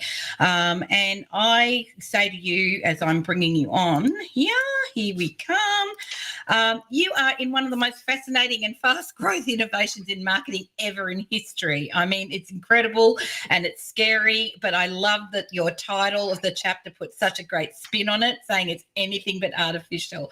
So jumping into that, I actually want to know how you see marketing ideas and strategies evolving with the adoption of AI. Oh my goodness. Hello, Hello. Fiona. How are I'm you? good. I'm so happy to talk to you. We've only talked once before, and I've seen you all over in Discord. But yeah, that's a really good question. How is marketing strategy changing with AI? At least that's how I interpreted what you asked. And really, I've got to say the major strategy difference with AI is curiosity and humanity, being, actually coming down to being human. We can no longer, as many of the other authors have talked about today, because I've been listening and I know you've been Yes. talking a lot about AI. So many of them have talked, they've basically said the same things, which is we can no longer just put up a sales page or use AI, at least generative AI, to just create copy for us and be done with it. You really, and as Mark said, maybe the generative AI gets you 80% there, but you need to really add the human touch to it. And really, branding in general, and specifically using any kind of copy in your marketing, has gotten to a point where you have to make sure you are true to who you are. We're no longer in an age of, outline what your avatars need and what your avatar wants, and then just go create your copy for that. We are in a time where we need to be true to ourselves, and those avatars will find Right. us if we can use the generative AI and bring the human element back into it. It really is, be curious about this new AI world, but stay human. And I think that's going to be the most important thing, is that making sure, like, staying human, not getting lazy and completely just going, oh, whatever it's produced, just, yeah, I'll run with that. And I think I said to Cami that I have seen a little bit of content that way that has been, you can just pick it straight away because of the type of language it's being used, or the structure even, of when they haven't used a very good prompt, haven't worked it well. So I think, there's that issue, isn't there, of people just like they're grabbing on because it's something new, but maybe not taking the time to learn about it enough. And so they're just, buying lists of prompts and things like that may not even suit their business, right? I've got to say that is perfect, because the other strategy that you need, that brings us to another topic on strategy. The other strategy you need to adopt is not necessarily what is your marketing funnel or what is your niche or any of those things. If you're going to use AI, you're going to need to be a very good prompt generator. And then, yes, you can let the AI write 80% of it, but then you still have to massage it. So most people are going to say, write me I just was using ChatGPT. I call it Chat Guppyton. I hate GPT. GPT makes no sense. So I just created a name, Chat Guppyton. It has all the letters. It has GPT, but it's Guppyton. So it's his name. So now I'm picturing a little Chat creature, Guppyton. but yeah. You've humanized it. You got to do that. There you go.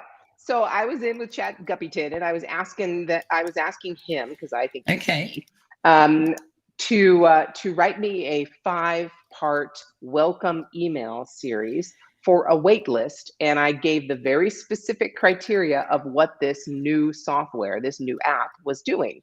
And I gave it very specific prompts as to the tone and the benefits of the software and all the things that it does. And it wrote me, again, 80% of the way, very short, very specific wait list email series of 5 emails. But you have to know how to put those prompts in. Otherwise, you're just going to get vanilla junk that is being generated by everybody.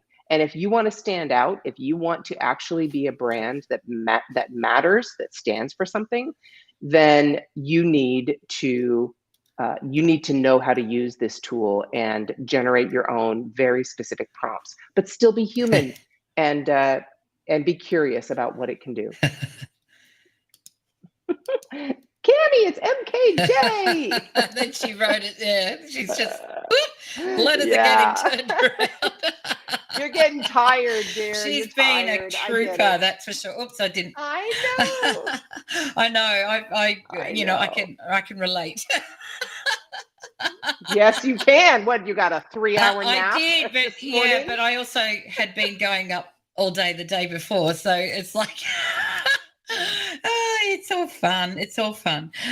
We can all do anything for a short period of time, can't we? That's true. That's true. All right. So what about the common mistakes you're seeing? So we're sort of tapping into that a little bit now because we're talking about Yes. bad uses of prompts. But, you know, the mistakes you're seeing them making, especially in regards to like rapid uptake and how they can avoid it. Because, you know, and one of the things too is that I've been saying to some of my clients, be careful, there's so much stuff coming out. You could invest all this money on something that's absolutely useless in like a week. So slow down. Yeah, I agree. Maybe. I agree. So yeah, we've already talked about, and we'll put that as number one. One of the most common mistakes is just jumping in and using it without playing with it, and then taking what you've created and thinking, oh, it's great, it's wonderful, and I'm going to use it. So definitely go in and play, be curious, but again, be very human. Yep. Make sure that the responses you're getting are applicable to your business. But really, the way that you can avoid that mistake is another mistake people make, which we've already talked about, and that is prompts. Basically, if you go and there are so many gurus. Fiona, we know there's so many gurus just going, I've got what was it? One of my friends said they've got a 10,000 prompt list.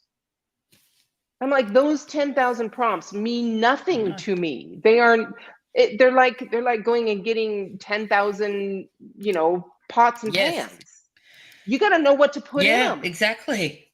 You don't just use it. You have to know what to put in them. You have to customize them. So those are the two main mistakes. But I think another mistake is thinking that some guru who is all of a sudden now an expert after what, 9 months?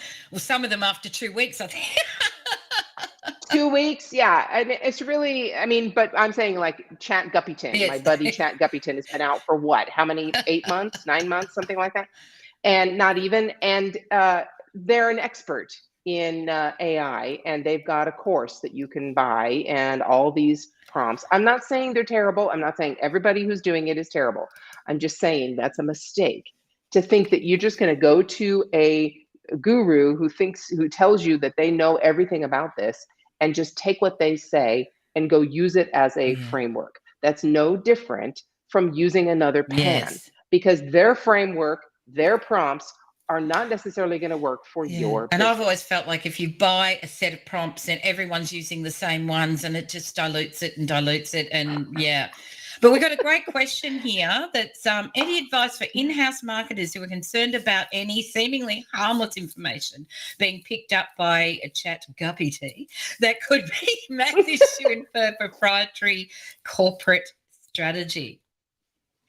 So let me read that again. Any advice for in-house marketers? Okay, you're a corporate marketer who's concerned about possibly harmless information being picked up by our buddy that could be massaged to infer. Massaged. I see. To infer proprietary corporate strategy. Okay, that one you are going to have to tread very lightly in my book, and you are going to have to, if you're going to use our buddy Chat Guppyton, and you are going to possibly use that for any of your internal marketing for your business, there are other tools that you need to also use, plagiarism tools, and you can use those so that anything that has been created by the generative AI, you can verify whether it's plagiarized or not. That's important. And you can do other research. You can actually ask the AI to say, what are your sources? And you can ask them, what other sources have you seen this information, or have you researched, got this information from? So yes, that's the laws are not written. It's gray areas everywhere, isn't there? It is, and I would be very cautious if I were working for a large corporation or any business.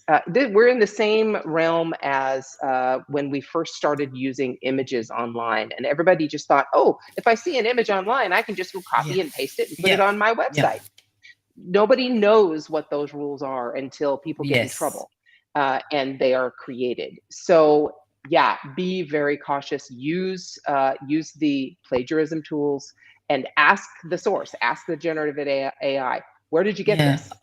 What sources are you using? Although I did that for one thing, although it has improved when it was still 3, and it Yeah. just gave me made up Yeah. resources. When I looked them up, I went, these Yeah. aren't real at all. I think Cabby said she had Yeah. something similar as well. So I was really Yep. shocked, about that, because Be careful. it just made Yes. things up entirely. So and David's just said here, I'll come back to this question that I had up there, but yeah, a great suggest. Oh, I can't, I'm over clicking, too excited. I must be getting tired. I'm like, click, click, click. Yeah, asking for the sources is really, really important. And actually, I'm just going to Cammy's as well, because she said how it responds to the same prompt after using. And yeah, it really does start to learn more about you, doesn't it? About how you speak to it, how you write, or how you write to it. It is chatty though, so it feels like speaking. Yeah, and you can design your prompts like that email series I was telling you about. I didn't start with a question. I started with a maybe 3-sentence description of what I wanted. Then I said, taking the above information into account, write me a 5 email series for the wait list. And so, yeah, you really do have to be very sophisticated in your prompts. And it will just keep learning. And I'm sure what we get now, what we'll get in 6 months' time is going to be crazy. Yeah. And it's 6 months. Try 3. Well, that's why I went even longer, because I think it'll be predicting what we want to say by 6 months. It'll know before we knew what we wanted, right? And so just following on that other question, saying companies are forbidding people to use generative AI tools for fear that even anonymized info could be identified. So look, it's what we don't know scares us as well. And it is a really broad area where, as we said, we haven't made the rules first. We're jumping in as we always do, and create and clean up the mess afterwards. So I can't believe how fast this whole thing goes, I have to say. So what about some favorite tools that you would recommend if you're just starting? Because, I touched on before that, warning my clients, don't start investing in absolutely everything, because, it's going to be thousands of platforms. And I think they're talking about it in the start of the sessions about, the MarTech and how much, there's thousands and thousands and thousands and thousands of apps and things. Like, they're going to disappear. Some are going to burn. Some are going to, collaborate with each other and form something better. So what's your advice around that? Yes, there are so many tools. A quick story, I was talking to a consultant actually, he's a consultant, and he has a group of about 15 companies that he's asking questions in AI. And these companies are AI tools. So two of the tools that I'm mentioning could be among these tools. And these AI tools are already trying to differentiate themselves from other AI tools, because the market's flooded with AI tools. And so what and here is a hint for the future. What these companies, every single one of them, are asking this consultant for voice. Right. AI. So they already have text. Now they're going, how can we want to differentiate ourselves, and we want to add voice. We want to add audio AI. And so there's the next wave, and it's going to happen before you know it. So in terms of answering your question, though, there's a couple of tools. Number one, the easiest one of them that I think it would be good, especially for people just starting out. Let's say you're starting out your business or you're starting out your product. There's a company called Namelix.com. So it's name and LIX. And it basically uses AI to help you create the name of your business or the name of your product. And you feed it prompts with some descriptions and keywords and all that good stuff, and it will come up with a list of names related to your product. So that's namelix.com. The other one is a little more sophisticated, and this is for marketers, not necessarily just small business owners. And this is get.successpath.ai. So DOT spelt dot? Get, get successpath.ai. So get.successpath.ai. And this one I wrote about in one of my chapters. I think it was chapter 7. Tool 7, number 7. And this will allow marketers, this is you want to talk about productivity. Yep. Most of us marketers, when we do split tests, we have been drilled into us split test only one thing at a time, right? Because then we'll never know what the response is if we split test a bunch of things. Well, this success path can actually allow you to split test like 5 different button colors, 5 different headlines, 5 different sales page copies, 5 different images, all at the same time. That's amazing. And give you a report as to which one of those combinations performed the best. Wow. So these are the tools that really make a difference, aren't they, to the day-to-day work, rather than just some of the things. I mean, there's a plug-in for everything now as well. So it's overwhelming. Yeah. So I do think if you're just dabbling. But there is another tool. Yep. I'm going to tell you, there's all kinds of newsletters that you can opt into that will send you all of this information. And the key is going to be your filter, right? You're going to need to develop a filtering device. Even though all of them sound exciting and wonderful, you need to be able to filter out the ones that you might be able to use and benefit your business. Don't just chase every shiny. You want to talk about shiny objects and squirrels and all. They're all shiny. They're all squirrels. You're just gonna have to filter it. Okay. Take your little nuts from overwinter and put on your shades. Avoid the shiny chase objects. Chase only 1 or 2 squirrels, and that's it. But there's one that I subscribe to called AI Tool Report. So these are in your chapter, aren't they too? So I'm going to just suggest to people, to get all this list, they should buy the book. Yes. So that's the way it'll work, and then you're looking for, it's chapter 32. Yeah, 32. Yep. So, just everyone, if you are listening in and you want to get these incredible list of tools that are going to be a great place to start from, in particular, without getting overwhelmed, then head into Amazon, scan that code, grab the book, and all the chapters are written. They're not long chapters. They're written in 10 tips that you can action easily. So it covers a whole gamut of marketing, and as we say, there's about 350 ideas in that book for you. So absolutely amazing investment for the Kindle for $2.99 right now. Oh my gosh! Have to do that. Gotta get it. So it's incredible. All right, I cannot believe how fast these sessions are flying. We could just talk and talk and talk and talk and talk. I know. All right, so before I get, probably sidetracked and want to talk more AI, I just want to know a little bit about how the experience of writing the book has been for you, because, that part of the community stuff really sings to my heart. Oh, I wonder why. Yes. So I have to be honest. I've been following Mark for, probably since 2016, 17, maybe. And I got to meet him the first time. We were speaking at Social Media Marketing World, and I was part of the Rise Coin.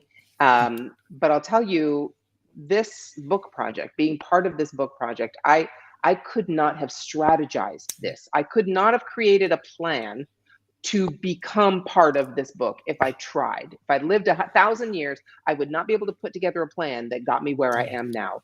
And the thing that has allowed me to participate in this process is, again, just curiosity. I am absolutely always open and curious and saying yes to a lot of things, not shiny objects, but things, people that I respect. And being part of the Discord channel, I'm not really good at Discord, and saw something one day about this book and chapters, and I'm just like, I kind of shook the sleepy dust out of my eyes and going, well, what, wait a minute, what is that? What's going on? And I came to this, and all the AI chapter was taken by someone else. And I was like, oh, that's the one I want. And then like the next day, Mark comes to me and says, gosh, the person who was going to do the AI chapter has dropped out of that and wants to do another chapter. Do you want AI? Yes, thank you. Yes, I do. And this has been an incredible journey with all of these people. And just, I know all of us are so anxious that we want to provide the absolute best quality that we can, because we know there are 35 other authors that we have to match, we have to meet in terms of that experience and expertise. And so we're all bringing not just a game, man, we are going way above and beyond and worrying about what we do.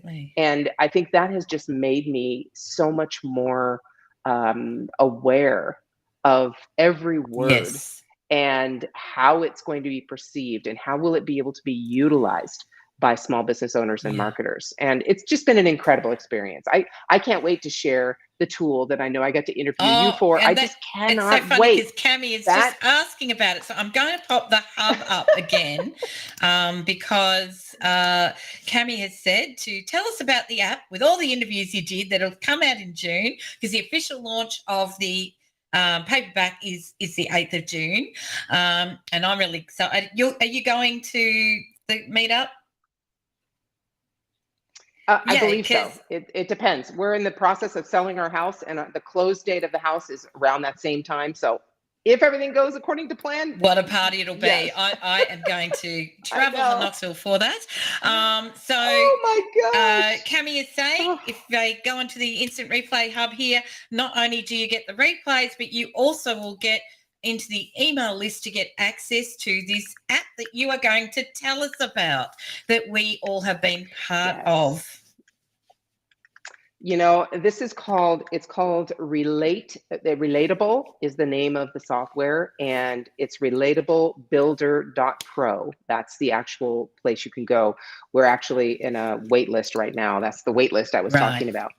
But this tool uses AI. So you can do, in this video version of our book, I interviewed all the authors, and you can find out about each of the authors and how they came up with the information. There are, I think, about 5 questions that I ask, and what I did with that video is you can interact with that video using this tool. I put everything in there.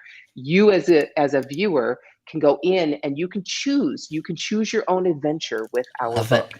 And choose which sections you want to interact with and learn more about. Do you want to learn about content marketing? Do you want to learn about direct mail? Do you want to learn about branding? Do you want to learn about 5 Ps, right? What do you want to learn? Do you want to learn about AI?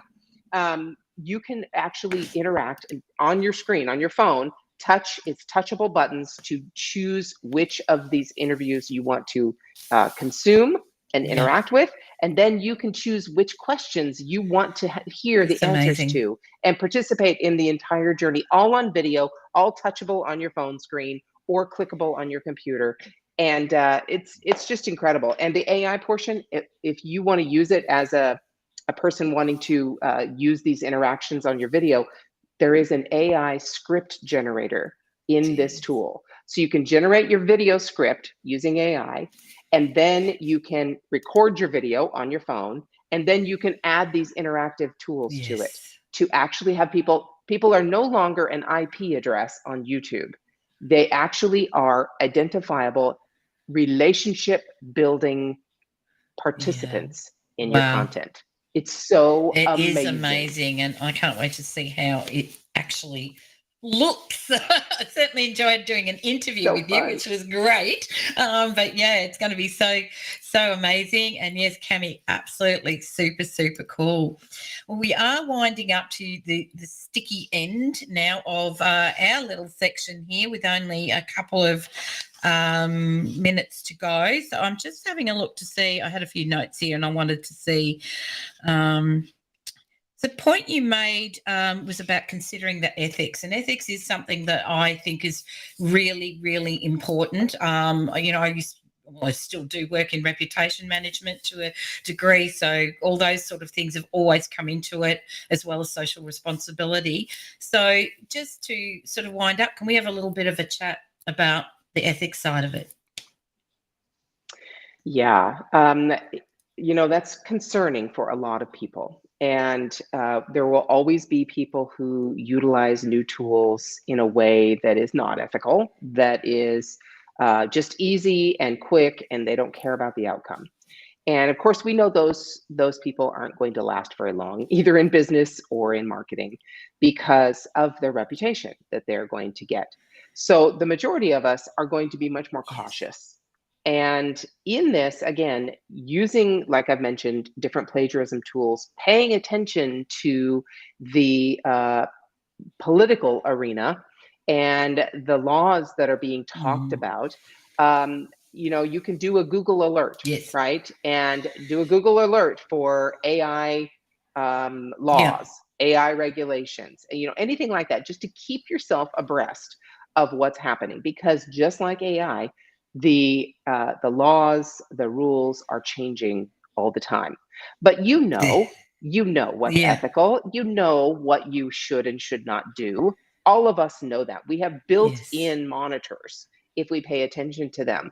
And if we are being human with our content and just using these tools to supplement and augment what we do, you'll be fine. Absolutely. And a little bit of research into each tool to make sure that, you're not just saying, oh, that sounds cool, and giving your information away to maybe an organization that isn't particularly ethical. So always do your research. Well, that has actually brought us up. I can't believe how fast this conversation has gone. I'm going to pop that little hub back up again, just because that's where people can get the book, they can get everything. And Cammie's just reminding me, she's just said there's so many little surprises and value in store for the email community. So please go to the hub, sign up, and just be part of, our community. Maybe you might even end up in the RISE community. Who knows? So, oh my gosh, we would welcome you with open arms. So, MKJ, thank you so much for joining me today. I've really, really appreciated it. I hope you have a really lovely evening, and look forward to hopefully meeting you launch day. Thank you, Fiona. You're doing an incredible job. So happy that you've taken your time to do this with us. I so appreciate you, and enjoy the rest of your wonderful day in the future. It's a team effort, and everybody involved has just been absolutely brilliant. So, thank you so much. Thank you. Guys, we've only got 2 more speakers to go. Can you believe it? It has been 24 hours of incredible knowledge sharing, getting to know the authors. I mean, it just brilliant. I've learned so much more about my fellow authors through this series. I've got a couple of videos that I've missed only, so I'm going to be doing those after this. I'm going to pop that little hub up again just for a second. If you want to scan that, gives us great joy when you do. If you buy the Kindle book, we would love you to give us a review on Amazon. That would mean the world to us. So without further ado, I'm about to bring on our next guest. Now, Lisa Apolinsky, I hope I'm saying that correctly. She's the author of Chapter 6, Moving Customer Experience to the Digital Front. Now, she's a digital growth expert, speaker, established author already, and has been dubbed by Forbes as America's digital content futurist. And wow, congratulations, that is a fabulous title to have. Customer experience is so vital, and so I am really delighted to learn from you today. So I'm just bringing Lisa in now. Hello. Hi, Fiona. How are you? I'm good, thank you. This has just been an incredible journey, and I'm kind of getting sad that it's about to end. We're getting right to the end. It's like, can't we just go forever? I know. It's been oh my awesome. goodness. It's amazing. let me just have a look. So one of the things I've tried to read everybody's chapter that I was interviewing, and there's just so much information on there. It's like, oh, my Yes. brain. But I'm a strong believer in relationship marketing, to me, and customer experience is so important. So, and Yes. from the first touch point onwards. So my first question for you is, what essential skills do you believe are necessary for small business to succeed in today's world? So I think regardless of whether you're talking about customer experience or how you are outreaching or how you are creating social proof or how you are creating community or brand ambassadors, the most important thing is to have the skill of storytelling. Yes. So this is not sharing features and benefits. This is creating a future state. And I heard someone tell me, and I love this, storytelling creates imagination for the that. future. And I was like, oh my God, that's brilliant. So how are you creating your stories, whether it's your client success stories, your personal brand story, the story of your community? How are you using storytelling to truly connect with your audience, inspire them to listen, and compel them to engage? Wow. And that's so powerful. And I think a lot of people just get a little bit nervous about the whole word storytelling. You know, it's not once upon a time I had this big deep trauma thing, right? Right. So Right. can you Absolutely. just, give a little bit of a sight, so that, say, somebody in a small business, they're in a service industry and they're going, oh, well, what story? I became an accountant, and what story do I have? So they get really confused with what they can actually say. Absolutely. So one of the things that I coach my clients on is persuasive client success stories. And I think that's probably one of the most critical things that businesses can do. Instead of talking about your features and benefits and the process of what you do, look at what the result is of people working with you. Yeah. And this is kind of like, I don't want to say you feel like it's a gossip story, but you're really sharing another client's journey from where they were to where they are now. And your prospects are looking to see, how can you get me from where I am now to where I want to go? Yeah. So, and in my book, The Persuade with a Digital Content Story, I actually have a formula for this, because I am a huge believer in repeatability. Yes. Don't recreate the wheel every time. And it really looks at setting up your characters. Your client is your hero. You have a nemesis, right? There has to be an obstacle they have to overcome. Yeah. Otherwise, why would they need your services? Yeah, exactly. And then you cue the mentor, which is you. You are not the hero, you're the mentor. And then the last three have to do with the details of your story. Are you making your story character centric?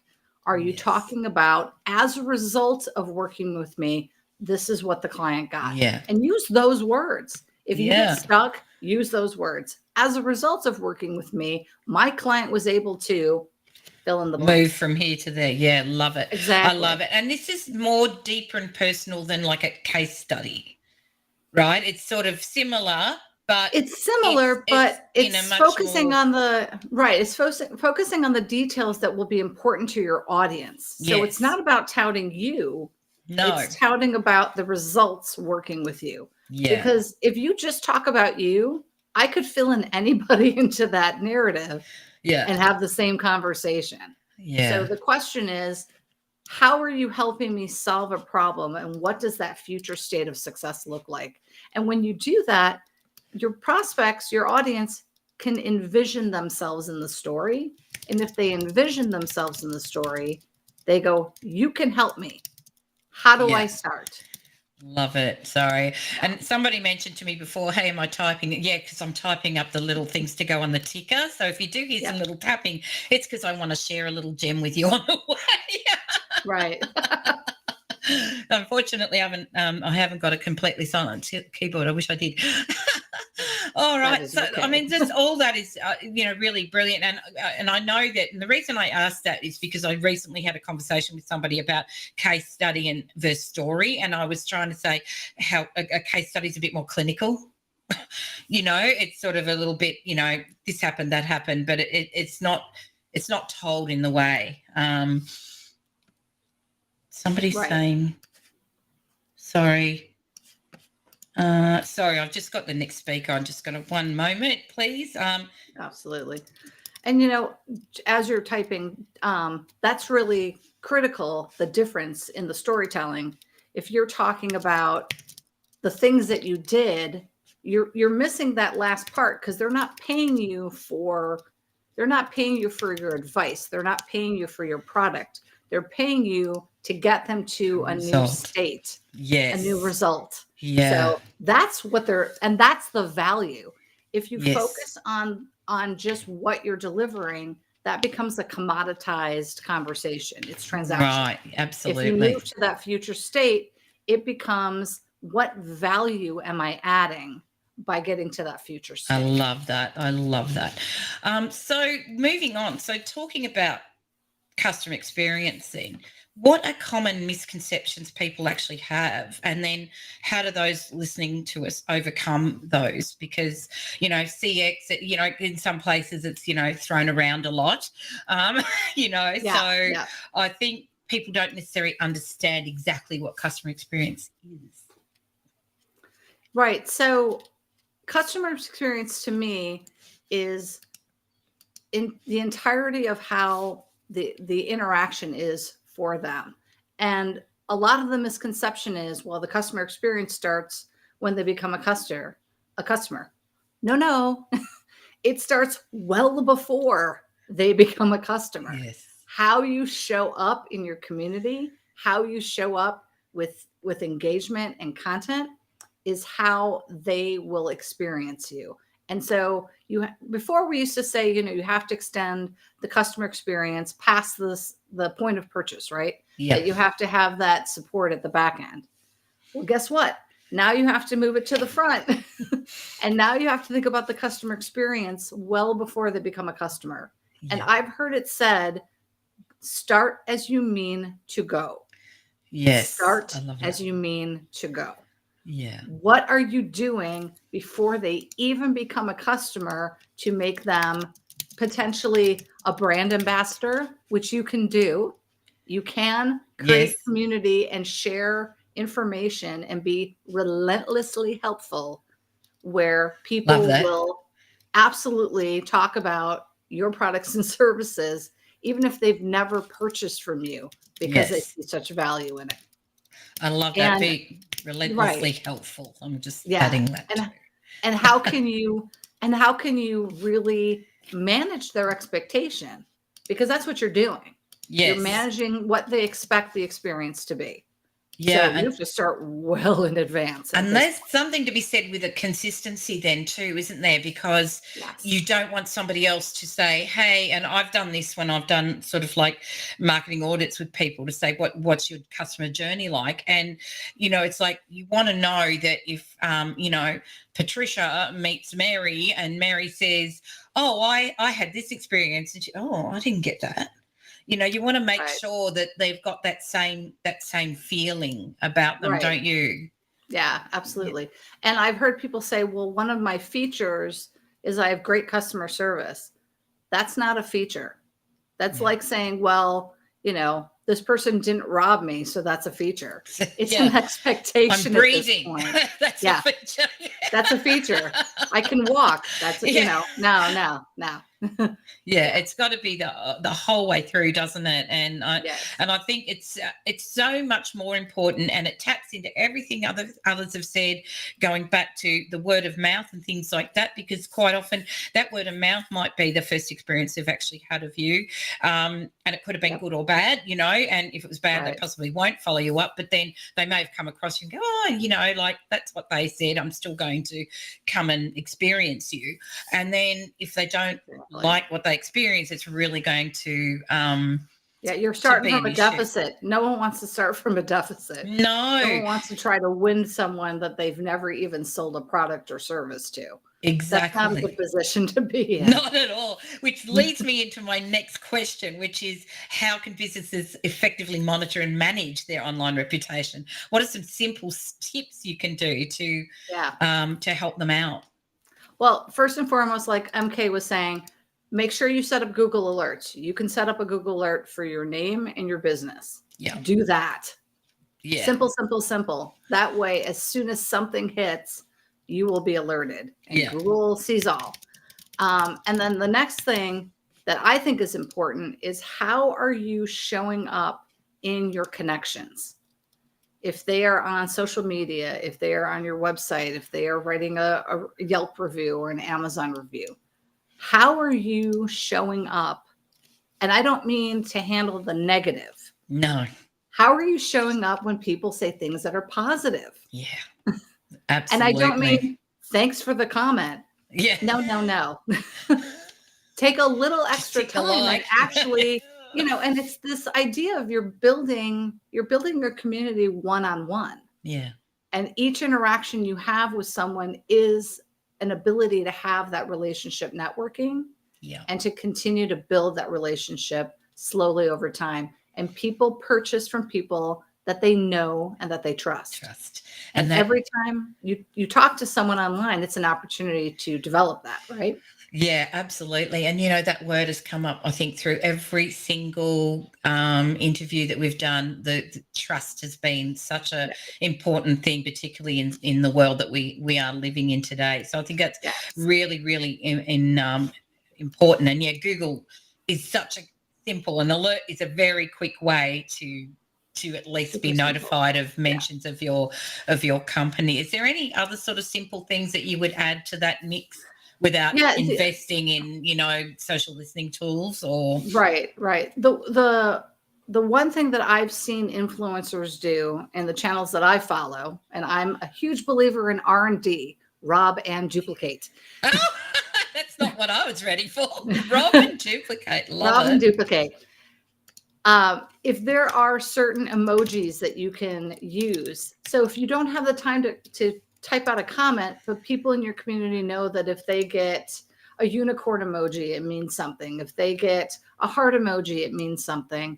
And it means something personal for you, which means it shows up as personal for them. Gotcha. Yeah. Love it. Yeah. I threw a cat in just because I like my cat. Perfect. There you go. What have we got here? We've got a comment coming in too. Oh, I need to get my little caption off there. You can tell I've been at this a bit long and getting this sticky and I'm getting slower on the buttons. Okay, so comment, building that community and trust takes time. With each of those individual interactions important for businesses to remember this. Absolutely, it is. That's so important. I always say, and this is true whether you say customer experience or digital marketing or content creation, it is like a climb with no summit. Right. Wherever you are, you have 100% to go. Yeah. There's no down. No, there's no down. If you start sliding down, you're in trouble, right? Yeah, exactly. Exactly. Okay, so what about, have you got an example of a campaign or a project you've been part of that really highlights this and, like what made it stand out for you? Yeah. So like I mentioned earlier, I am a content coach. I actually don't know of anybody else who is a content coach. I kind of made up my own category. Yeah, It's like super that. fun. And one of the things that I work with my clients, with my teams, and I consider them partners, I look at the 4 C's. Community, connection, communication, and ChatGPT. There you go. There are 4. That's a 4. That's 4. So how are you creating community in order to support the best customer experience, to share knowledge, and to empower people to learn and make the best decision for themselves? Yeah. Whether or not it's to purchase from you. Exactly. And Yeah, they may be a customer in a day or a decade, Yeah. and that's okay. How are you connecting with them and having them connect to each other so there is that sense of belonging? Yeah. I mean, Mark Schaefer's book, Belonging to the Brand, Yes. critical. Absolutely. How are you creating those opportunities for connection? Yeah. How are you coming into the conversation? Are you just selling and fake selling and pretending like you're asking questions, but you're really selling? Yeah. Or, Yeah. or are you asking, how can I support you? How can I help you? How can I help you get to a future state? Yeah. And Which yeah, that journey and you absolutely, keep coming David, back connection to. is so important, so Yeah. important. And Yeah. how are you leveraging tools like ChatGPT to make your content more effective, easier to produce, and yet still inserting your personal DNA, personal brand DNA, or your company brand DNA into your content so that it Yeah. still has that uniqueness and that human element? Yeah, that's a vital thing, and I think that's what a lot of people are struggling with right now. Is that ChatGPT is so new, and all these AI tools, as we just talked about with Mary. It's like there is so much going on that trying to find the right way to use it, and I think sometimes it does mean less is more. Like pull back a bit to understand it before you go just throwing everything out there, because Right. one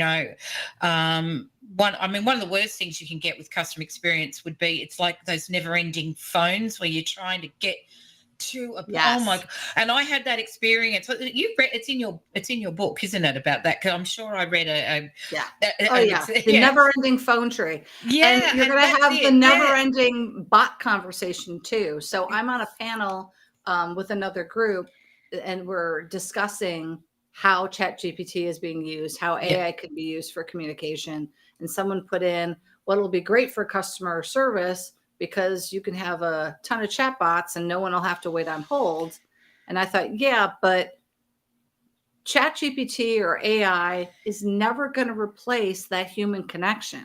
No. And that's great if they can answer some of the questions, but you're still going to have that person-to-person support because you can't share empathy. AI is not going to be able to create empathy, create No. connection.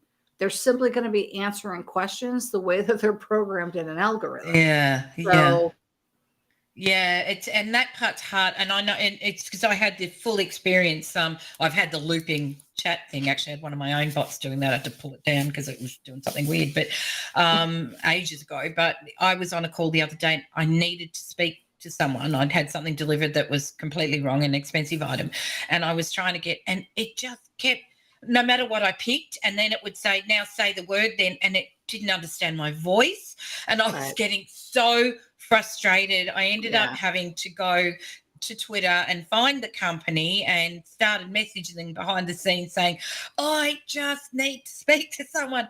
Please Yeah, give me a phone number. Call me back. Email me with a Something. phone number. It's so Yeah. frustrating, and Yeah. that can really affect the way a person experiences your brand. I mean, it's put me off that particular Yeah, absolutely. organisation. Because then Yeah. you're worried. Does that mean there's nobody behind there? And, Yeah, and are you What even? do I I started do? thinking, are you actually based in Australia, or you're a company somewhere else? Am I? Where am I? Who am I being sent to? So Exactly. Exactly. yeah. So it's Yeah, it can be really scary. Yeah. yeah, Yeah, and absolutely. So I think AI can be used definitely to augment and to support your customer experience, yeah, but it can't replace the people in your brand. And if you do that, I think you're going to be really killing yourself in terms of where you go with your growth. absolutely. And David just saying, just give me a human. Yeah, I think That's we will exactly hear a bit it. more of that, and I do believe AI will start to become more natural. The flow is getting better day by day, but at the same time, I also want people to let you know that, hey, I'm talking to a bot. I hope people don't hide it behind saying, oh, I'm Tammy and blah blah Yeah. blah, and you think you're talking to Tammy, but Tammy is an inanimate bit of code. It's Right. like that is just not going to cut it in the future. And we've already seen that. I'm always surprised that social media sort of gave more strength to the consumer. Like we were given the ability to engage more, to make more demands on what we expect. Yet in so many ways, we've seen such a lack of customer service. I mean, dare I say Facebook back end. I mean, just about everyone just like what support, what anything. And, it, you know, all that money and all that ability. Oh, I and totally the agree. metaverse. You give your credit card. And I had a workaround back in the day when I was doing Facebook ads much earlier in my career. I knew 2 people who worked there. So I had 2 people I could call, you know, so again, it's that back end. How do I, you know, and that's sad that you have to have that kind of workaround and you're like, I know a guy. Yeah. Not good. Yeah. And so many people, you know, you just get stuck in their endless loops. So I think it's anyone that is a marketer and works around Facebook, you know, a social media manager, it's just the bane of our lives, really, isn't it? It just drives us completely insane. I cannot believe how fast these sessions are going. Oh my goodness. Wow. Yeah. I know we've got 6 minutes left. So, so was there a particular project that really stands out where, you know, customer service was just that you would call out this company and say they know what they're doing? Oh God, someone who knows what they're doing. I have a lot of who don't know what they're doing. You've coached them, that's and a now great they know what question, Fiona. You know, I think, you know, if you have like a local business where they're part of the community, customer service is an ingrained part of their DNA. Yeah. Because they will hear about it if they don't show up for their community. Yeah. But I think that's a great way, a great example. And you can think about that. And I'm sure there is in your neck of the woods, there's a company or a business where you're like, oh yeah, I know the owner. You know, you know, it feels like family. Yes. Those are best practices you should still do. And you can do them in the digital world. Yeah. Just because there's a screen between us, doesn't mean that you can't still show up and connect. Exactly. It's so true. So I have to ask this because, you know, we're all authors going through this experience. So what inspired you to get involved in the project? So I was listening to MK and her answer, and I was like, oh my God, I have a similar answer. So okay. I met Mark in I think it was 2015 or 2016. We spoke together. We were on a cruise ship as speakers, which was hilarious. Oh, what fun. Yeah, super fun. And, you know, we've spoken at other conferences together as well. And I just knew that he was someone that I wanted to. He was, to me, is for marketing, my North Star. Right. And when, you know, I heard about the Rise community, I heard about the Uprising conference, I wanted to make sure I was part of it because I knew it would be something amazing and big. Yeah. And when he brought up the book project, I was like, oh my goodness. I mean, I am, you know, I've written 3 books. This is my 4th with Mark. I have a 5th one coming out at the end of the year. And I still knew I would learn something from him.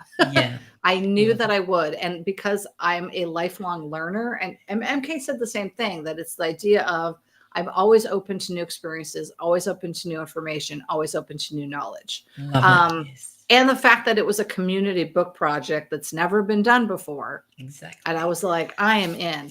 And just like MK, when I was writing my chapter, I was like, this has to be the best chapter in the history of the universe. Yes. Because I will not embarrass myself in front of all these other amazing experts and be like, have him send me the chapter back and go, that's not good enough. And I was so nervous writing it. And this is my first rodeo. And I was still like, oh my God, I want to make sure I do this right. And I want to make sure I always bring my best, but I felt like this was, okay, let's knock it up a notch and really make sure you deliver. So, and I think that's the power of the Rise community, actually, is that everybody that's within it has that kind of a mindset where it's collaboration, it's supporting each other. Yes. It's not egos getting in the way, saying that they're better at something. We've all acknowledged each other's skills, and it's come together in such a beautiful way, which I think is lovely. And I'm very honoured to be part of it too. Yeah. And I'm so excited. I don't know if you saw, we are a #1 new release on Kindle. Woohoo! Yay! Yay! Yeah, We just got to saw keep that and I was like, yes. rises rise. Yeah. Yes. And it's only, I mean, the fact that I've been telling, of course, I've shared it with my community, and I'm like, you have to buy this book because $2.99 for the amount of information you are getting out of it.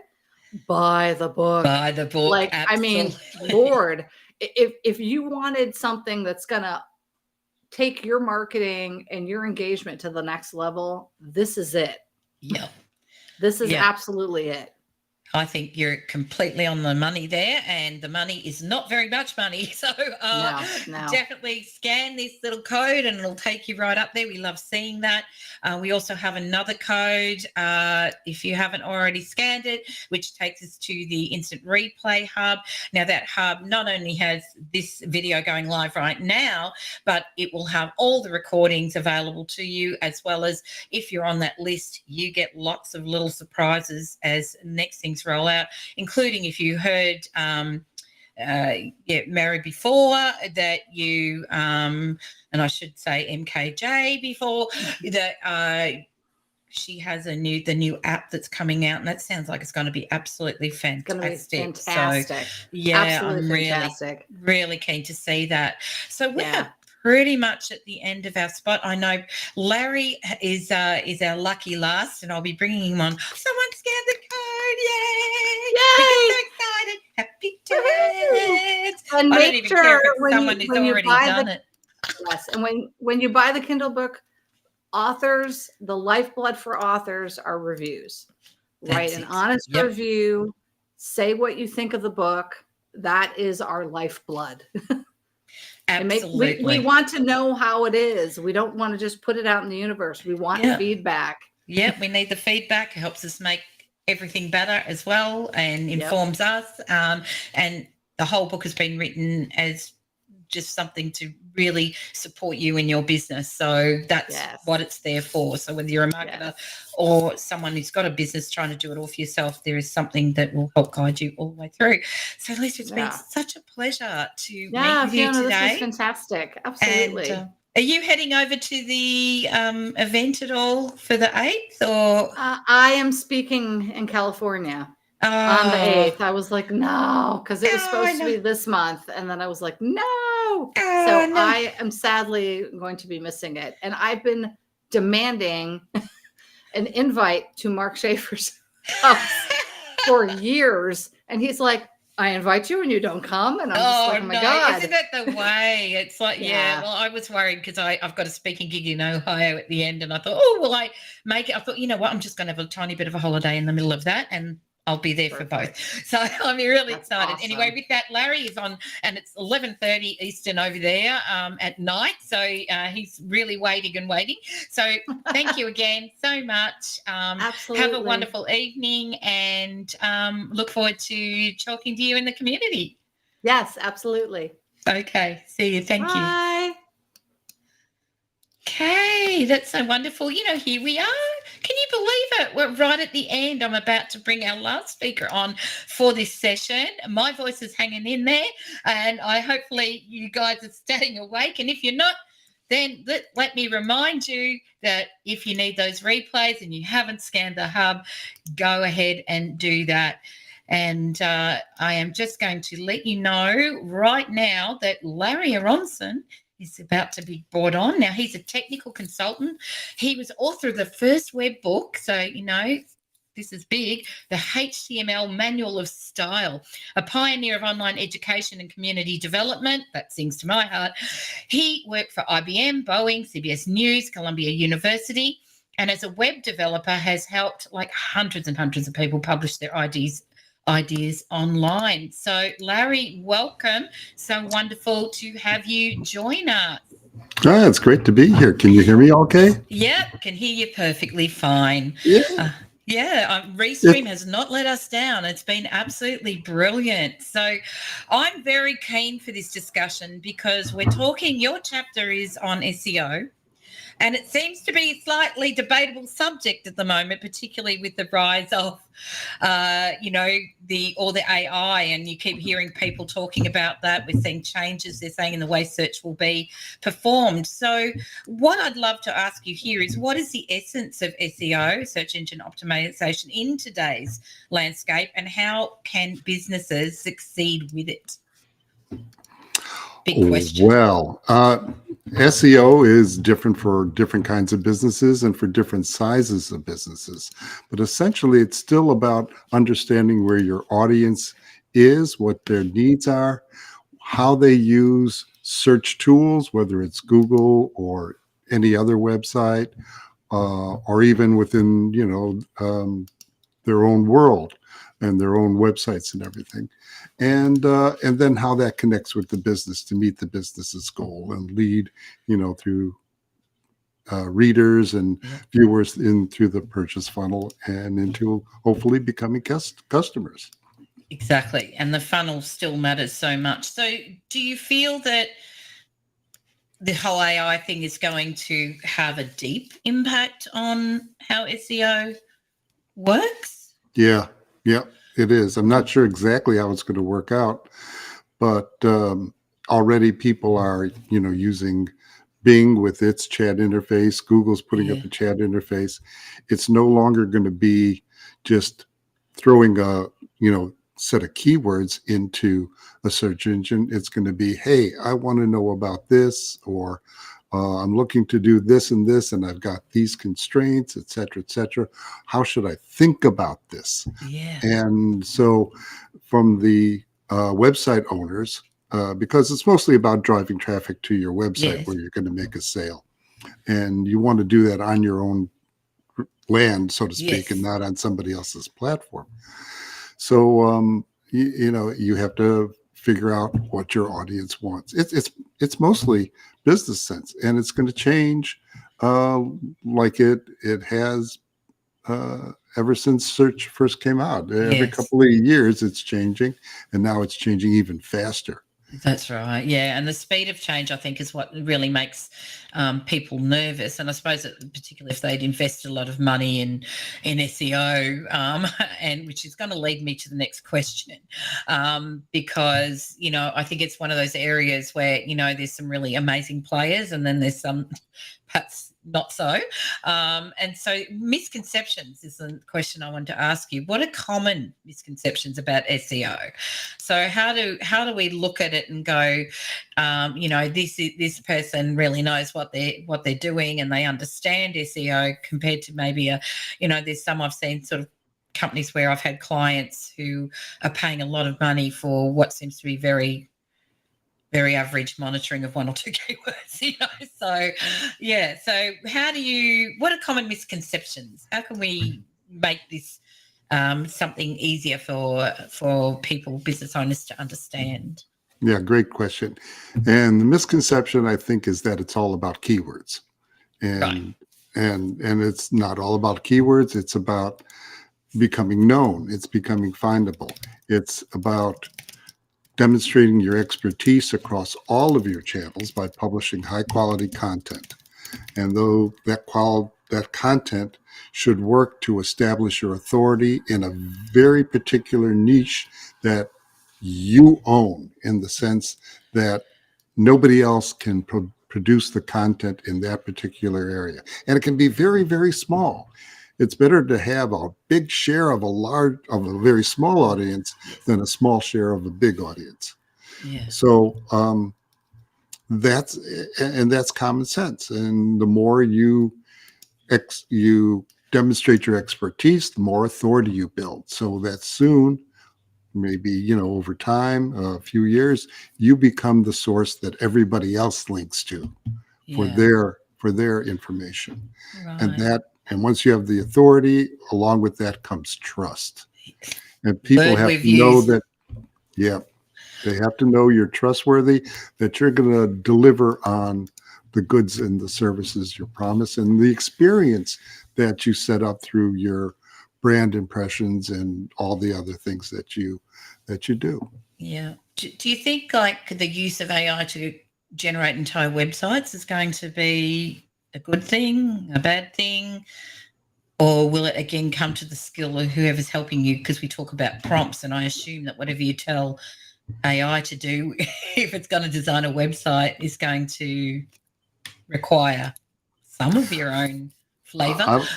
I'm afraid it's going to make it worse. Okay. I find so many people that I've worked with on websites that they really haven't done the hard work to set their goals, to develop a plan, to answer the question, okay, I got this website. How is it going to return my investment in 1 year, 2 years, whatever? What is it going to be like? Where is my traffic going to be? And am I helping the people I want to help?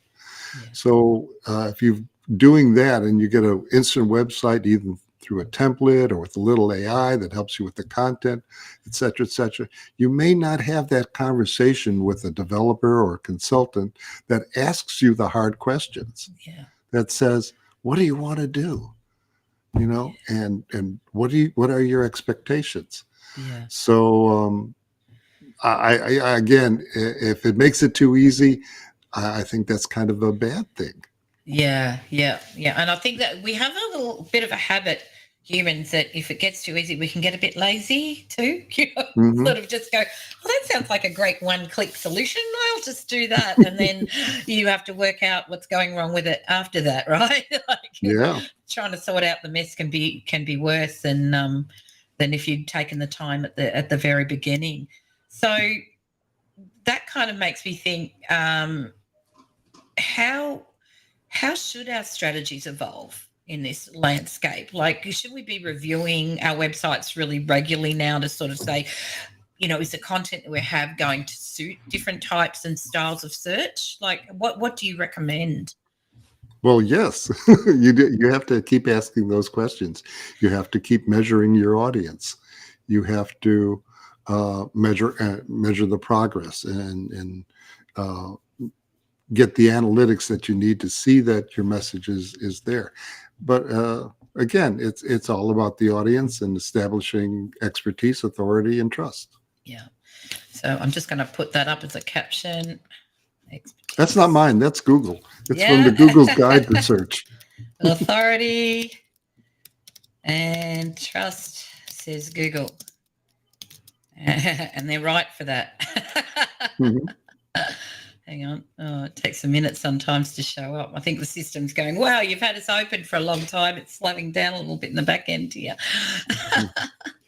Okay. So let's talk a little bit about what your book, what have you sort of delved into in regards to your, into the chapter that you've written? How deep have you gone? Not deep. This because, like I said, it's mostly good business sense. Yeah. Developing your reputation, getting word of mouth, getting backlinks on other trusted sites. That's the important thing. And so I didn't want to go into too deep, but I wanted to bring up all of the, or at least the fundamentals of approaching these things, rather Yeah. than talk about how you do this or how you do this. I mentioned that there are tools that you can use to craft keyword-rich headlines, and you can use AI to help you get keyword-rich content as an exercise to see if, okay, am I writing this and I'm thinking about this?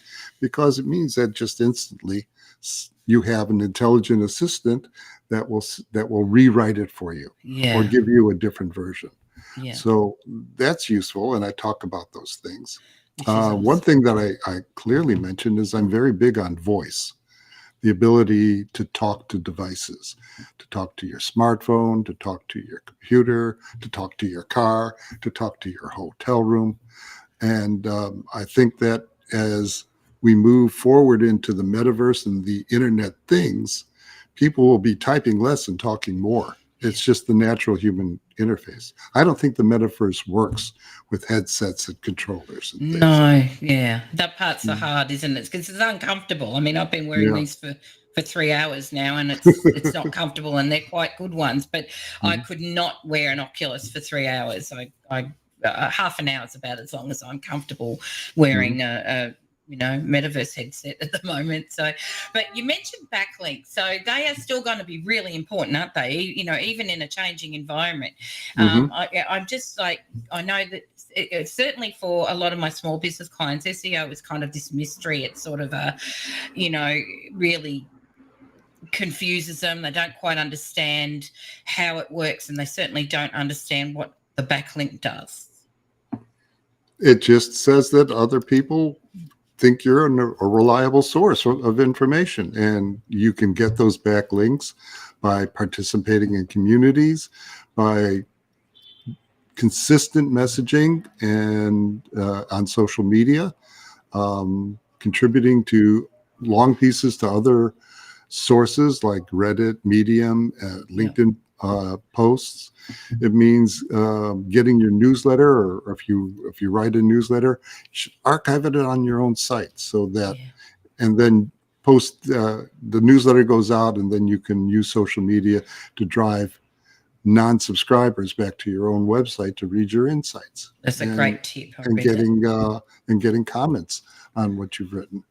You can contribute guest posts on other trusted websites. Now that's kind of hard because you can send out lots and lots of emails and not get any response because they're saying, okay, when you're just getting started. Right. But that's what it's important to keep trying those kinds of outreaches. Yeah. And not be spammy about it. You have to be open and transparent and say, hey, I'm starting out. I think we're simpatico, thinking along the same lines about this area of whatever our businesses are.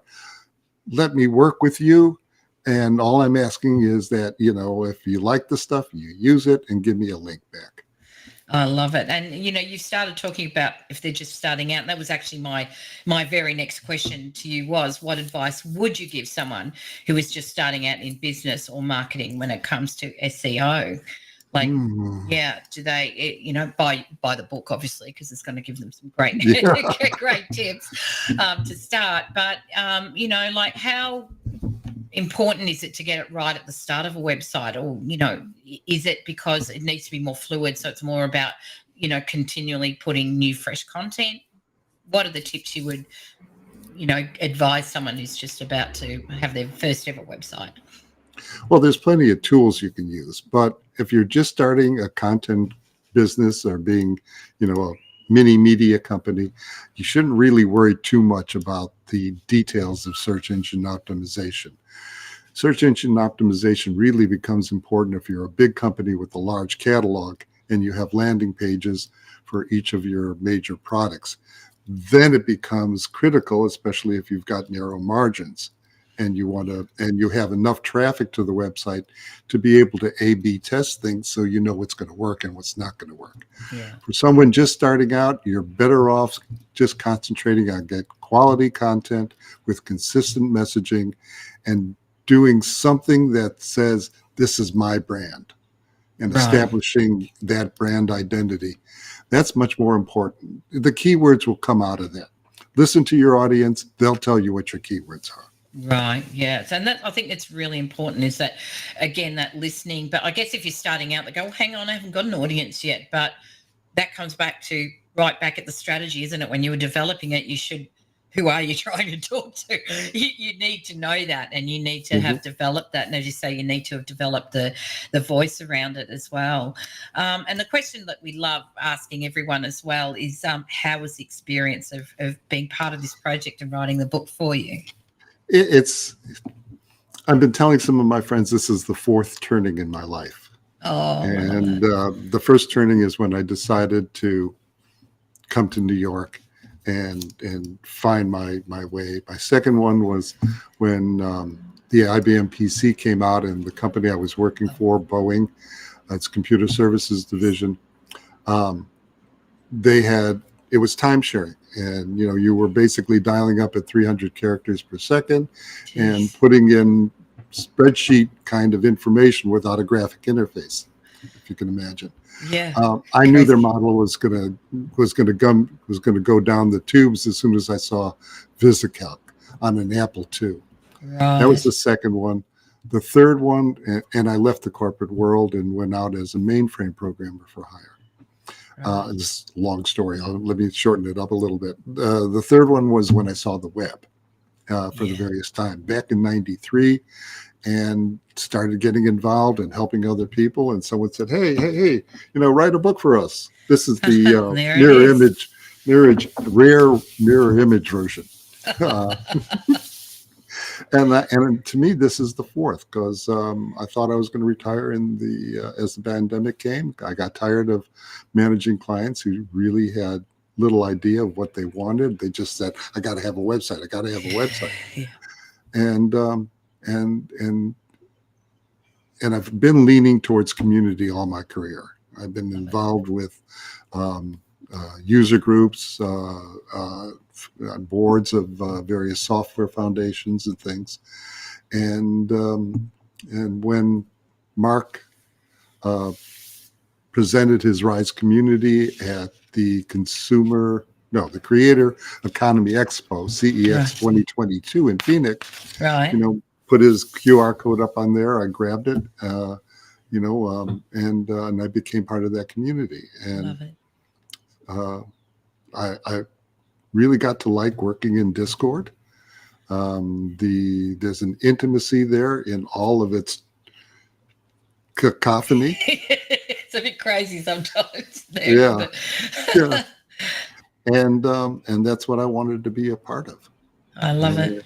And give back. I've gotten so much. It's have to give back. Yeah. And I think that's just such a big part of the whole community. And I hope we never lose that, because I've said that to a couple of the other folks that I've been talking to. It's just that there's a real genuine, heartfelt desire to be there for each other, to support each other, sharing of information. And it's crazy. And your Cammy's just said it can be messy but connected, and it's because it can move so fast. It's like conversations like, if I've missed it for a couple of days, there's no way I can go back and see everything that went on, because they're so active in there. And let me add in this, and the other part of this is watching amazing people do their work, like Cammy. I mean, what a great marketing project and effort she's directing. I've been just blown away by the amount of content and planning and timing and everything that's been put together. Frank's cover and the whole idea of the 3 cover contest, beautiful concepts. Just bring that book up again. And again, as Mark said earlier when you were talking to him, he says, I'm not doing this. It's the community is doing this. Yeah. And exactly. that's what's fun. It's we all have a part. We can all contribute. Yeah, which has just been amazing. And if you've just tuned in, we're at the very end. Larry is our last speaker for today. You can join our hub, and the hub, which I'll just pop that up there. If you scan that code, you will get access to all the videos. Yep, that's the way. Point the right way, because I keep going backwards like that. And I keep hitting my finger behind me. It's a bit weird that way. You will get offers if you sign up there. And I don't mean we're selling to you. We're just going to be giving you some amazing content. So that is brilliant. You can get hold of the book through there as well. Kindle is out at the moment for just $2.99 USD for a very limited period, and we would love you to buy it, and we would really, really, really love your reviews. That means a world to all of the authors of this book, the 35 people that put their hand up to participate, to give their best of their strength to and their knowledge to help you out. That is the way that we really get a lot of love back, is through those reviews. So we would really appreciate it, and it helps us to hone our craft as well. So Larry, we're towards the end of it, but I'm just trying to look at there were so many areas that I was looking at here, and one of them was like that I thought, I know it's just like a mechanical kind of thing, but it's something that people always talk to me about. It's like they go, how do you speed up your website?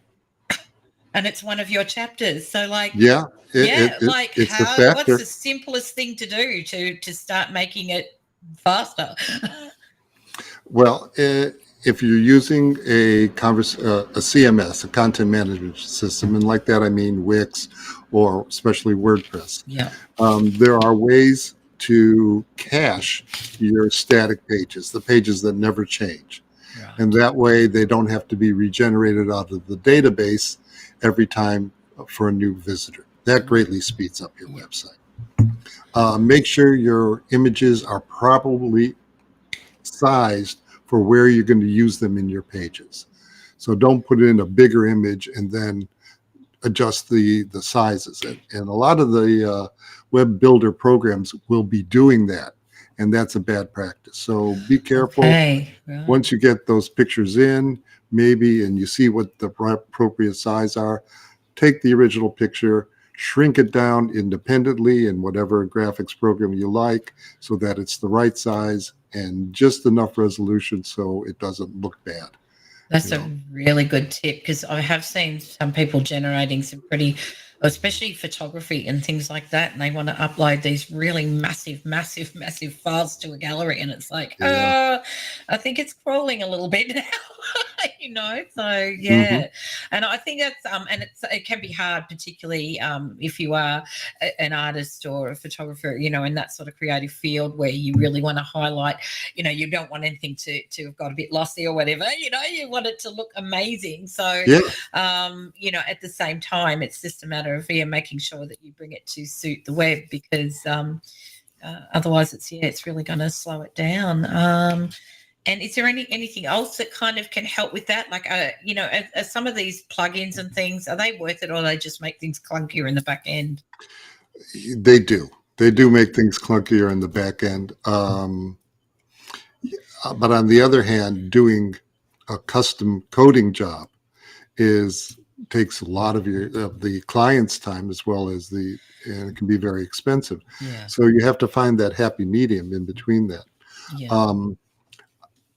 Stay away from overly fancy stuff as you're just starting out and you're just building your website. Allow your website room to grow. That's So good start out advice. small, keep it centered on your message. Of course, use visuals and pictures, but fancy drop downs, slides ups, whatever, all those kinds of things that take up a lot of space. Just if it slows down your website, and pay for good hosting. Yeah. There are companies that will put as many accounts on one server as they can fit, and then one of them takes off, everybody else is slowed down. Right. Yeah. So pay a few, $2 or $3 extra a month for the level above the bottom rung. Yeah. And that helps. And too technical a trick is what I do is that when I've been doing WordPress for a long time. Yeah. Is just only load what you need to load for each kind of page. Right. There's stuff that you want on a post, but you don't want on your homepage. And there's ways to do this. It's all documented in the WordPress Codex, and you can find it easily. Okay. But before we go, I don't know if you can see this, what I'm wearing. A little badge? No. No. Oh, you've got my Kanga. Yes, I do. How You've been lovely. here, remember? I did, yeah. Yeah. That was when I was in New York. Yeah. That was awesome. That was right as COVID was happening. I've got a question here from someone before we wind up. So it's, how often does the site need redoing, makeover? Every 3 to 5 years? You're asking, is that necessary? I'm sorry. I was a That's chat all right. came up in there. How can I pinned it on my computer live stream chat? So what was your? I'm sorry, Fiona. What was your someone question is again? watching has said, how often does the site need redoing or a makeover? Should it be every 3 or 5 years? Is it necessary About to then. be? That's about right. Yeah. Yeah.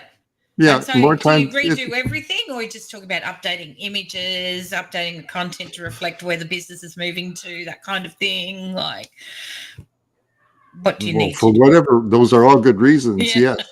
Yes. Usually if you start with a good, flexible, basic template, and you learn how, what's involved, you can make those changes fairly smoothly. Okay.